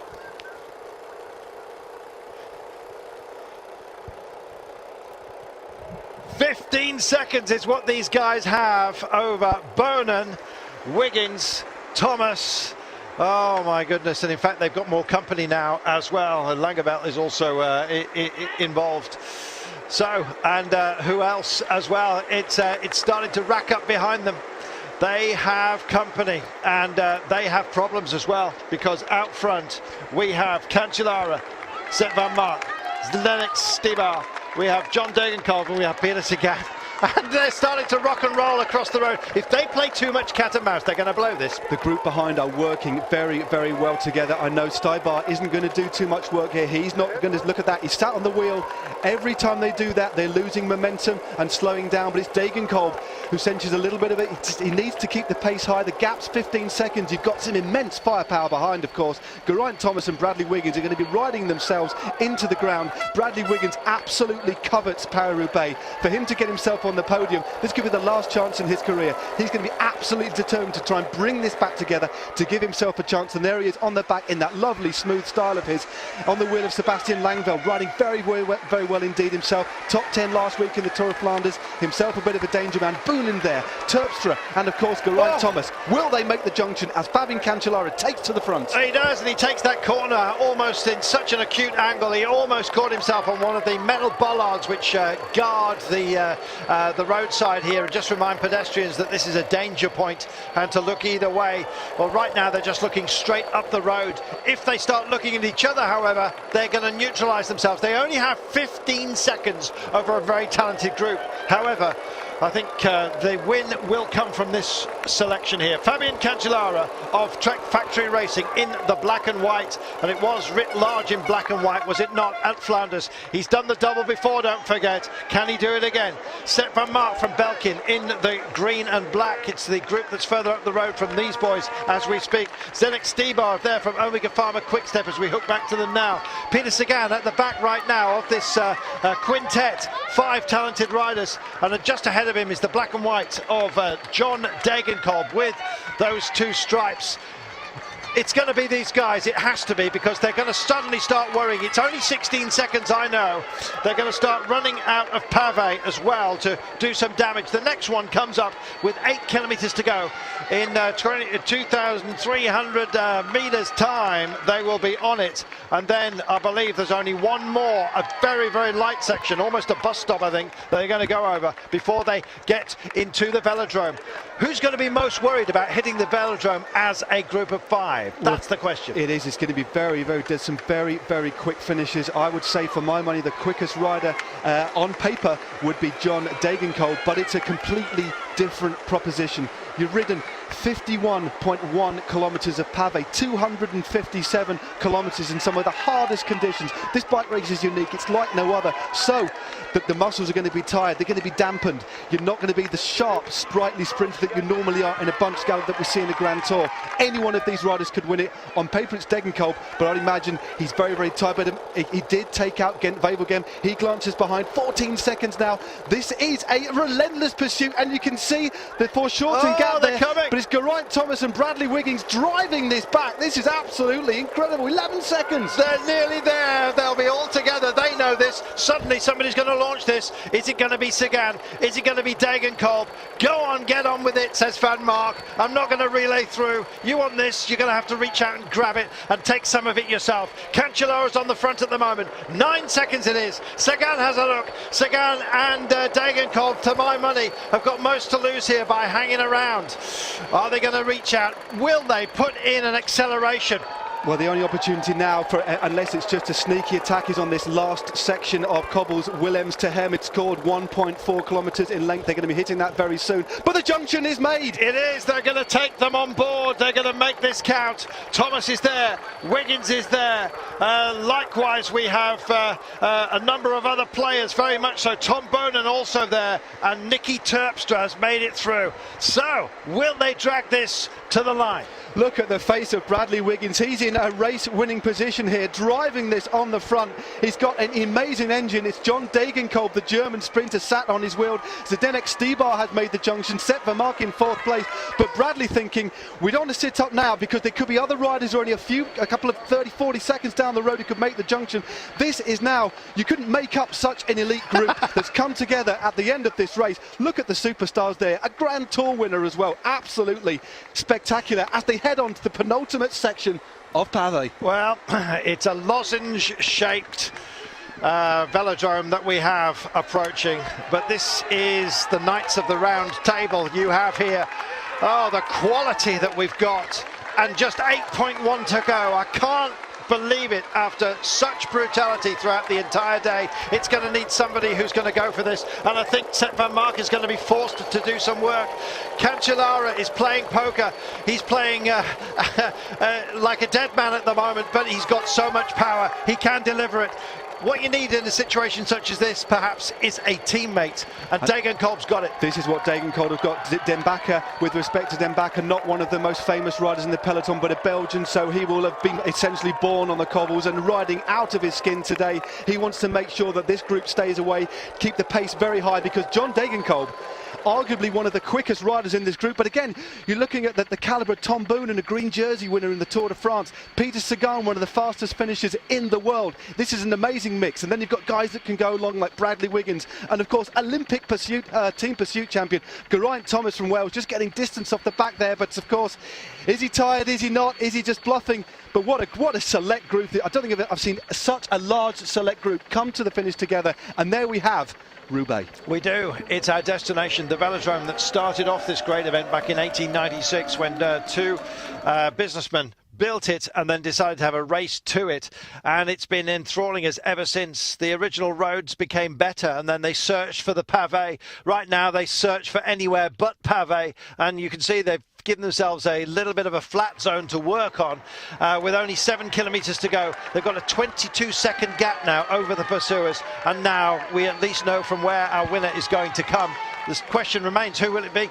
And at the moment, literally the sacrificial lamb is Bert de Backer, riding absolutely out of his skin on his giant Defy Advanced SL bike, absolutely driving it into the ground. He knows his teammate John Degenkolb, already taken out. Gent Wevelgem this year has a big chance, but the rest of these guys absolutely class. Sebastian Langeveld, their number 86 in the Garmin chart astride his rather shiny Cervelo, and Bradley Wiggins, the Tour de France champion. Could he make history today? But again, de Backer is definitely the sacrificial lamb, trying to keep this pace as high as possible for Degenkolb. Right, gather yourselves, because this is going to be explosive. We now have a flat section, and in fact we only have one more piece of pavé to go. It is virtually inconsequential. It's 300 meters, it's very new pavé, it is not Napoleonic, but one of these guys is going to be crowned emperor today. Will it be Bradley Wiggins? Frankly, I don't think so, but he's done some amazing things, and we've got an attack, and it's rolling into them. Oh, and going for it is Niki Terpstra. He's decided that this fun is not over. This is an absolutely superb move by Niki Terpstra, obviously absolutely flying at the moment. The former Dutch road race champion has taken the opportunity with a bit of a lull in the action. Nobody willing to take the pace. It's poor Bert de Backer from GIANT-SHIMANO, the only one willing to take it up. Are Geraint Thomas and Bradley Wiggins spent forces here? They've had a bit of a chat with each other. What do? Sep Vanmarcke looks across to the Tour de France champion. He's looking at them. Who's going to chase? And again, it's de Backer on the front for GIANT-SHIMANO, looking after the interests of Degenkolb. Oh, Niki Terpstra nearly came to grief, but it's all or nothing now for Terpstra, who's had a fantastic season so far. He has. He was disappointed in Flanders with his performance there. He was third here, don't forget, led on the bunch after Vanmarcke and Cancellara went into the velodrome alone, determined not to fall to fatigue or indeed in the greatness of all of those around him, and they're looking at each other and they can't afford to do this. Maybe they're a spent force, I do not know. And Cancellara does what he did in Flanders, pulls out a gel and pretends to take a whole load and hopes that that message gets relayed back. Oh, Geraint Thomas takes a dig on the left-hand side to counter a move. One after the other, they're going for it. They can't help themselves. 5.4 kilometers to go, 10 seconds is the gap. Well, Degenkolb couldn't go with Niki Terpstra, he's up the road. 5.4, 11 seconds is what he's got. That is a country mile in a situation such as this with 5.3 to go. Now, Niki Terpstra is a man who does a lot of work during the winter time. He's a 6-day race specialist. He doesn't mind the track at all. He loves a bit of endurance. He is a partner of Ilya Kaiser, who's not part of this break right now, but very much so is Niki Terpstra. Who said he had too much fatigue? Who said he carried a big deficit over from his disappointment so far this season? Well, this could be an absolutely outstanding victory for him, and he is capable of delivering this. They've trimmed 3 seconds off him right now with 4.8 to go, but Niki Terpstra, that was the last bit of PHARMA, by the way. I beg your pardon, there's still a little bit more to come with 1 to go, but it's going to be kind of similar, so not a challenge. It's a real modern PHARMA, let's put it that way. 8 seconds he's got. Can he deliver?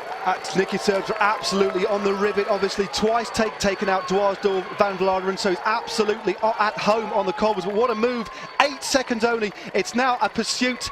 Who is going to take up the chase? It looks like Fabian Cancellara has gone to the front a little bit, but there's a little bit of discord. There's no real relaying. Look at the face of Terpstra. He knows he's 4.2 kilometers away from writing himself into the pantheon of the greats of the sport, because Paris Roubaix is simply so special. It was 8 seconds, it's now 13, because they haven't been able to match the pace of the man who can time trial like a demon, a man who knows the boards. He knows how to act in a situation such as this, and he knows that the velodrome is beckoning, and it's 3.9 kilometers, and it's 14 seconds now. Terpstra's wrapped this one up. Terpstra, let's just hope he doesn't have him. Look at the study of concentration. His legs are going to be burning, but he knows it's possible. He knows it's 14 seconds, and there doesn't seem to be any cohesion in the chasing group. Bradley Wiggins grimacing, Fabian Cancellara looking nonchalant if anything, but look at the face as Terpstra gulps in the air to those lungs. His legs are going to be burning with pain, searing, almost on fire. As soon as he hits the velodrome, if he is alone, that pain will dissipate. He will just be full of endomorphin euphoria, and look at him go at the moment. He has to do this on his own. He's got no choice now. This is his role, and he is standing up and taking it to perfection. Sagan hasn't got a response. It looks like these guys have just burnt themselves in their counter-attacks, one rolling into the other, and right now one man has rolled off the front. 15 seconds he's pulling out a gap, 3.4 to go. I think Niki Terpstra is riding to victory, and it's Geraint Thomas who takes it up at the front, and it's De Backer who's hardly missed a beat on the front riding for Degenkolb. But there is a study of concentration. I tell you what, I would love to have a cam in the Omega PHARMA-QUICK step car to look at the face of Patrick Lefebvre. I'm not surprised if he's not having a seizure and a heart attack right this very moment, because this is what they wanted to do. They've had a disappointing season by their own standards, but are they about to take out a monument? Could Niki Terpstra engrave his name onto that cobble? I think he will, and with just over 3 kilometers to go for Terpstra, these guys are 17 seconds adrift now, and they're thinking about racing for second place, putting something back into their legs. They know they haven't got what it takes to get up to this man, and Niki Terpstra has just rode away with this. It's nearly 20 seconds. He's gapping them even further. He's absolutely in the zone, and now this is when euphoria takes over. He will absolutely be running on sheer adrenaline as the crowd urges him on. This isn't an ordinary bike race. This is the stuff of legend. This will live for him for the rest of his life. He will never forget this moment, and it could be a moment to save it. He could enter that velodrome on his own. It's gone out to 18 seconds now with only 2.6 kilometers to go. We're looking at the reigning champion. What has he got in the tank? Because the tarmac is running out. It is, and that's all we have left, apart from a very, very gentle piece of modern pavé, flat surfaced, and this man is flat out at the moment, holding 19 seconds, Niki Terpstra. It's a man who works hard during the winter. He doesn't allow himself any downtime at all. He does a whole load of 6-day racing. He did the 6 days of Amsterdam. He has won that in the past. Rotterdam as well. He knows how to carry form. People say that's a strange thing to do. You've got to let your body time, give your body time to recover. Well, he doesn't. He just changes the pace with which he engages cycling as his profession. And with 2 kilometers to go, less than that now, he is going to deliver a massive victory as part of his palmares. He will enter the great. He will just be an enormous feature of this season, courtesy of this victory, and it is one that will be so well won. A study of concentration at his chain when they're riding a 53 times 46 chain. He glances over this 20 seconds. There's a lot of road between him and the chasing group. Definite discord. This is the final section of almost superfluous pavé. You can almost savour it. His legs are going to be hurting, but he's at the point now he's going to be enjoying the pain that's coursing through his veins, through his muscles. He could become one of the greats. What an absolutely fantastic opportunity for this young man. He's going to enter the velodrome on his own. just about to go under the Flamme Rouge. Niki Terpstra writes himself into the history books. He does, he makes the turn, the velodrome doth beckon. As soon as he makes the turn into it, he will be directly opposite the finish line. He has to take half of the track and cross the finish line, not once but twice. First time by, he'll hear the bell. It won't be a race, it'll be a parade. He'll sit up, arms aloft, and he will be the most deserved victor you could possibly imagine. Such talent, so many favourites. Maybe he wasn't one of them, but he is now. Look at this. He rides in to hear the applause, to take the plaudits, to take the words of congratulation. Right now, his head will be full of so many emotions. He'll come to the line and hear the magical bell that everyone loves to hear for the first time. It'll ring plenty times more, but the bell is tolling for this man. He takes the at ease now, this last circuit of glory. This is absolutely fantastic stuff. Not many people enter the velodrome alone. He's one of the few select group of riders to take the velodrome alone. Looks behind just to make sure he won't ease off on the pedals. Bike riders very rarely do. He's going to savour this moment, the sweetness of it all, just soak in the atmosphere of this legendary venue. What a fantastic moment for Niki Terpstra. The bell is ringing upon those who are joining him in this great arena. They'll play cat and mouse, but he doesn't have to. Oh, he eases up. He knows what he's done. We know what he's done. He's done the Paris Roubaix. Oh, beautiful riding. Here we go then, the race is not over. We have our winner, but who is going to be runner-up? They play cat and mouse. We look for Sagan, he's not here. It's about these guys. He's round the other side of the track right now, and in fact they've just been rung in. I think they picked up the wrong group here. They have picked up the wrong, this is the group behind the Wiggins group, and hopefully we won't miss the Wiggins group come into the line. But this is definitely the chasing group with Bernhard Eisel in it. There we are. We pick it up. I think we may have got it right now. And coming up and over the top, it is. Well, I think we've actually picked up the other group. I beg your pardon on behalf of our broadcasters here, but it is the race for the line, and they take one of it anyway. But there you go. Slight confusion at the end, but we know who is our winner, and it is over the other side of the track. Yeah, no wonder they pulled away from that, but there you go. So minor places that were up for grabs. Unfortunately, we missed the crossing of the line because we weren't provided with those pictures. But there you go. Thor comes in to add his name to a long list of talent out there, but believe me, one name rings high above all else, and it's Niki Terpstra. Don't blame Eurosport, by the way. The pictures are provided by our host broadcasters, but they got the winner, no doubt about that. And here he is, Niki Terpstra. What a performance. What an absolutely fantastic ride by Niki Terpstra there. He let out a cry, the spittle coming off his mouth, jersey slightly unzipped, caked in dust. What a moment for a man at the absolute peak of his powers. Already taken out the Tour of Qatar this year. Of course, Jos Van Emden, an absolute workhorse for Amiga PHARMA-QUICK, savouring that moment as we see Fabian Cancellara riding away, a little bit disconsolate, but of course he's already run this race 3 times. But for Amiga PHARMA-QUICK and this young man who is in tears now, and I must admit, Carlton, I was nearly in tears with him.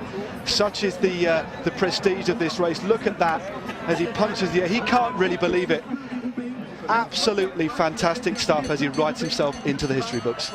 It was a roar of relief, of joy, of emotion, of everything.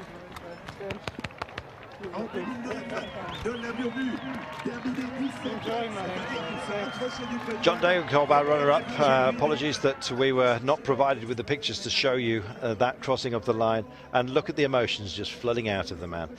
Absolutely marvellous. Chapeau, sir. Here is the sprint that was that we missed, but Degenkolb taking it ahead of a Fabian Cancellara. I think he may well have got on the podium again. We'll wait for the official confirmation of the results. Degenkolb doing a good job, but knowing, of course, that the victory had already slipped through his hands. Terpstra then taking it by a margin of 20 seconds ahead of John Degenkolb. Fabian Cancellara in 3rd place. Sep Vanmarcke off the podium this time by Stybar, disappointed last year. Sagan in 6th place. Thomas, Langeveld, Bradley Wiggins, Tom Boonen. You know, you take that list of top 10 riders, and if you pick those at the beginning, you would have believed every name had a right to be there. That is a very select group of professional bike riders. An absolutely wonderful race. Niki Terpstra going across the line there, shaking his head in disbelief as he takes the finest moment of his career.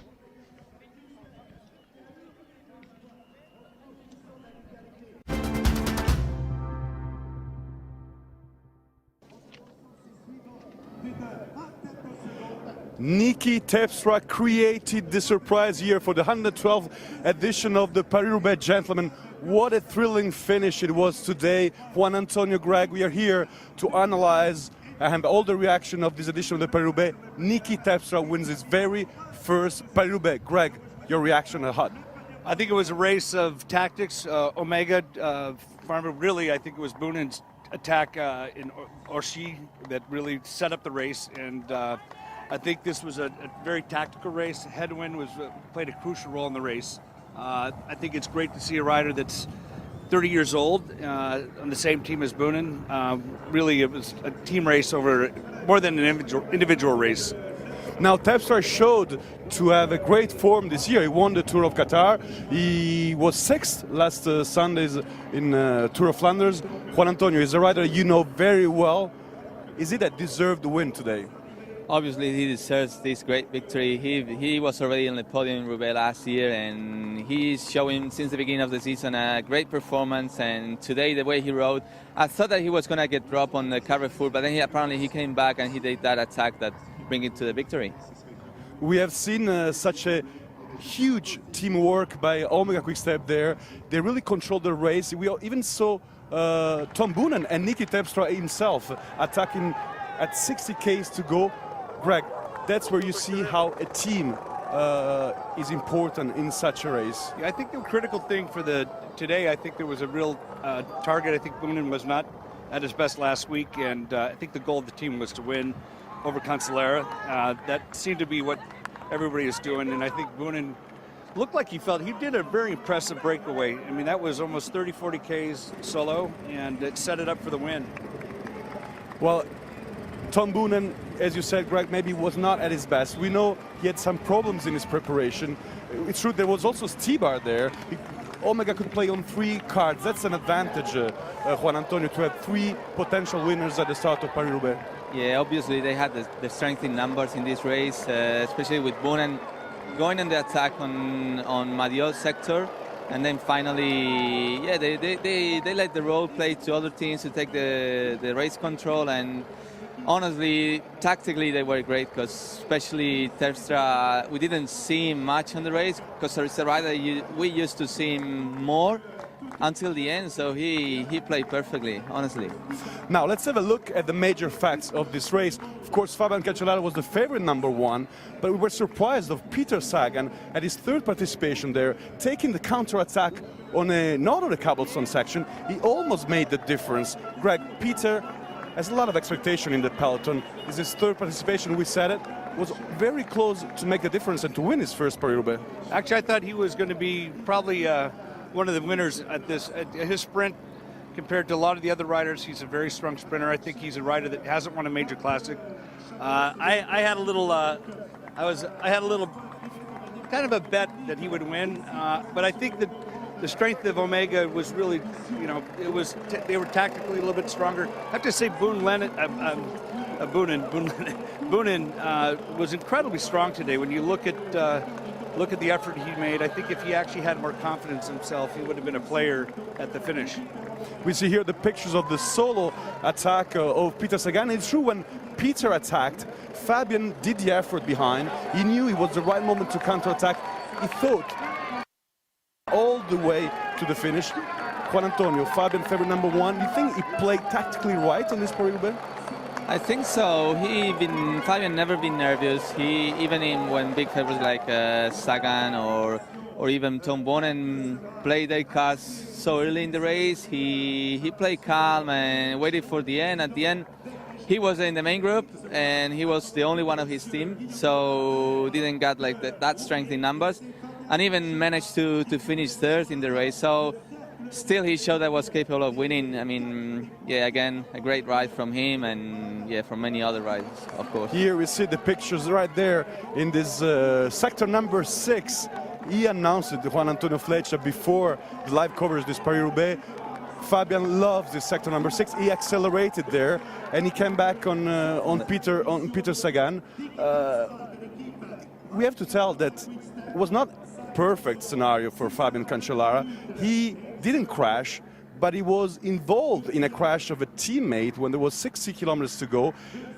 Lots of pressure there, a teammate making a mistake, a clear mistake. We're going to see the pictures, I think. And Fabian had to slow down a bit. Is that something key on a Paris-Roubaix, to lose time, to lose energy, to get some pressure there on the fall?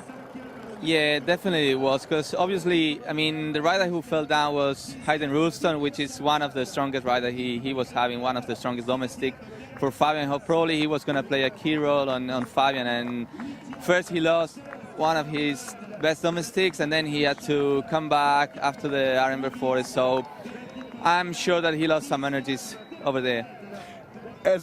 As we talk, we have a lot of gruppetto, I mean a big group coming in, joining in this very sunny velodrome. The sun was there at the rendezvous, Greg, for those last kilometers.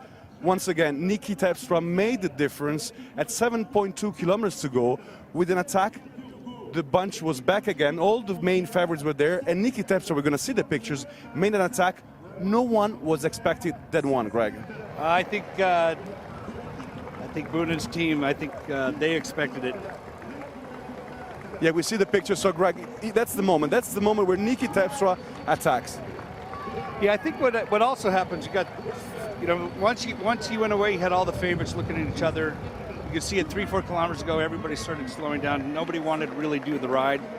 Everybody's, I mean, I think it's Cancellara was a little disappointed not in seeing the attacks that he anticipated. So, in a way that it kind of came out the way probably the best team, best rider came out.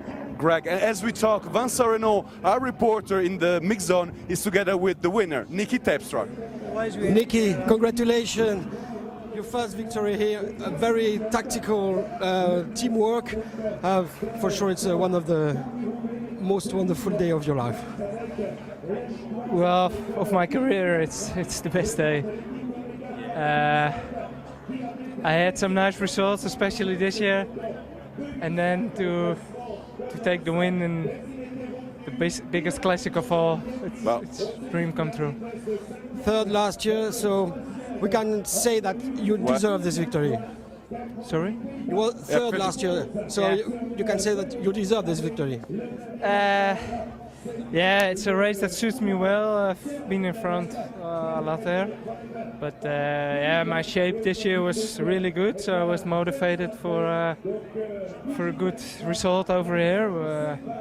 The team was good in the end, so we had some riders to play with, and I attacked, and it was a good attack.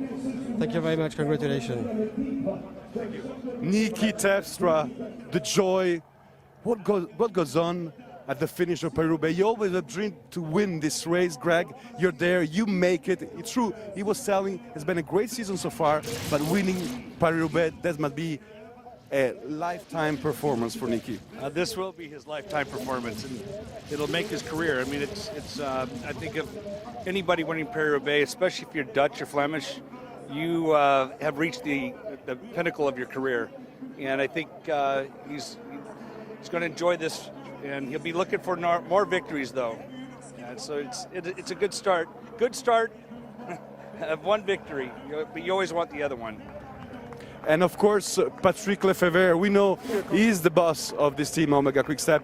There were a lot of critics after Tour of Flanders because Omega Quick-Step had 3 riders in the last 20 Ks, and at the end, they didn't win. Fabian dominated Tour of Flanders, and this time it was a great teamwork. Once again, Boonen, Stybar, Niki Terpstra, must have been great satisfaction, Juan Antonio, for the Omega Quick-Step.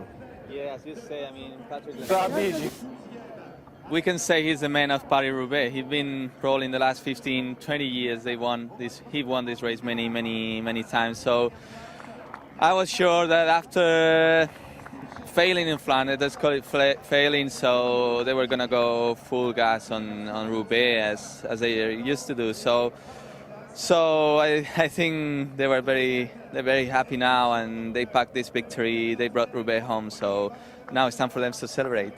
You're watching Le Monde Tour, all the reactions, all the analysis. We have Jon Degenkolb together with Vincent Renaud by the podium. At the finish on the sprint, you put your hands in the air like a winner. The second place is like a victory for you. Yeah, definitely. I mean, it's the first time on the podium on a monument for me, and I'm very, very proud for that. And I'm really proud on my team to that supported me really in a great way. I had a lot of problems today with my bike. My bike was broken and I had to change my bike, and finally I came back and could fight back, and in the end I was luckily strong enough to survive in the first group and also to win the sprint. I mean, yeah, it's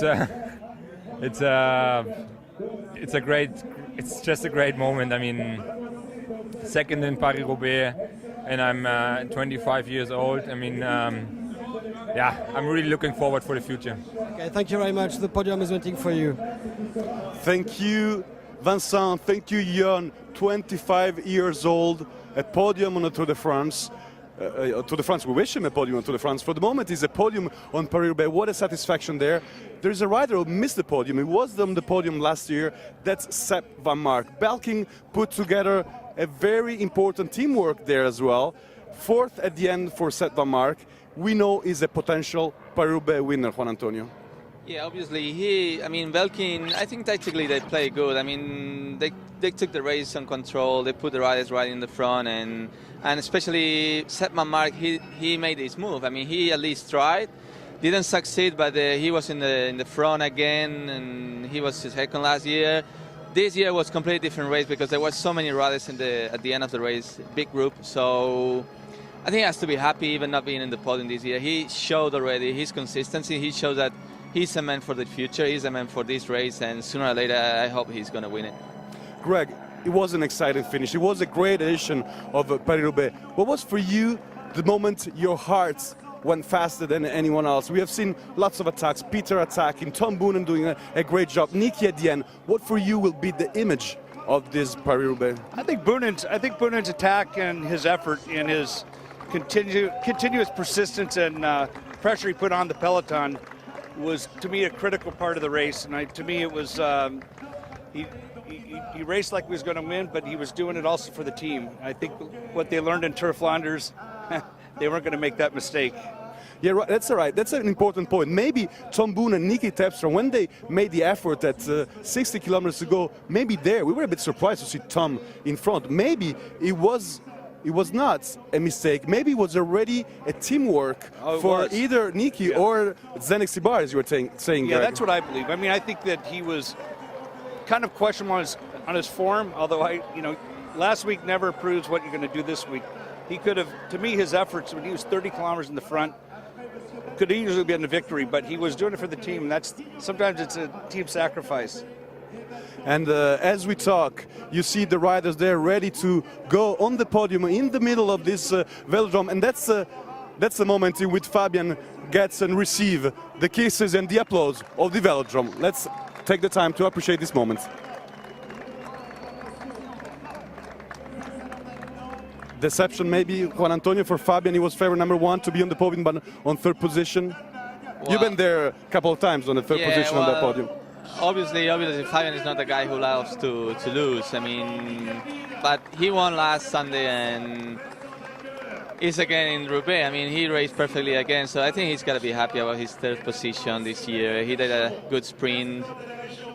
Probably, well, he couldn't jump on behind Terpstra because it wouldn't have been not very smart because many other riders were controlled. So not happy. Well, let's see his reaction later if we know. And I would like, Greg, for you to commentate the moments of the winner of the Paris-Roubaix to go on the main podium, on the main position here, there for Niki Terpstra. You would have loved to be there. Tell us about those pictures. What's the rider? What does he go through his mind to this rider? 30 years old once again. Niki Terpstra winning his very first Paris-Roubaix. I think he's got to be telling himself, "Oh my God, I won! I can't believe I won." Even when I win, it's I can't believe I won. And I know he probably did believe he was the favorite, but now he's sitting on the top of the podium, something every rider wants.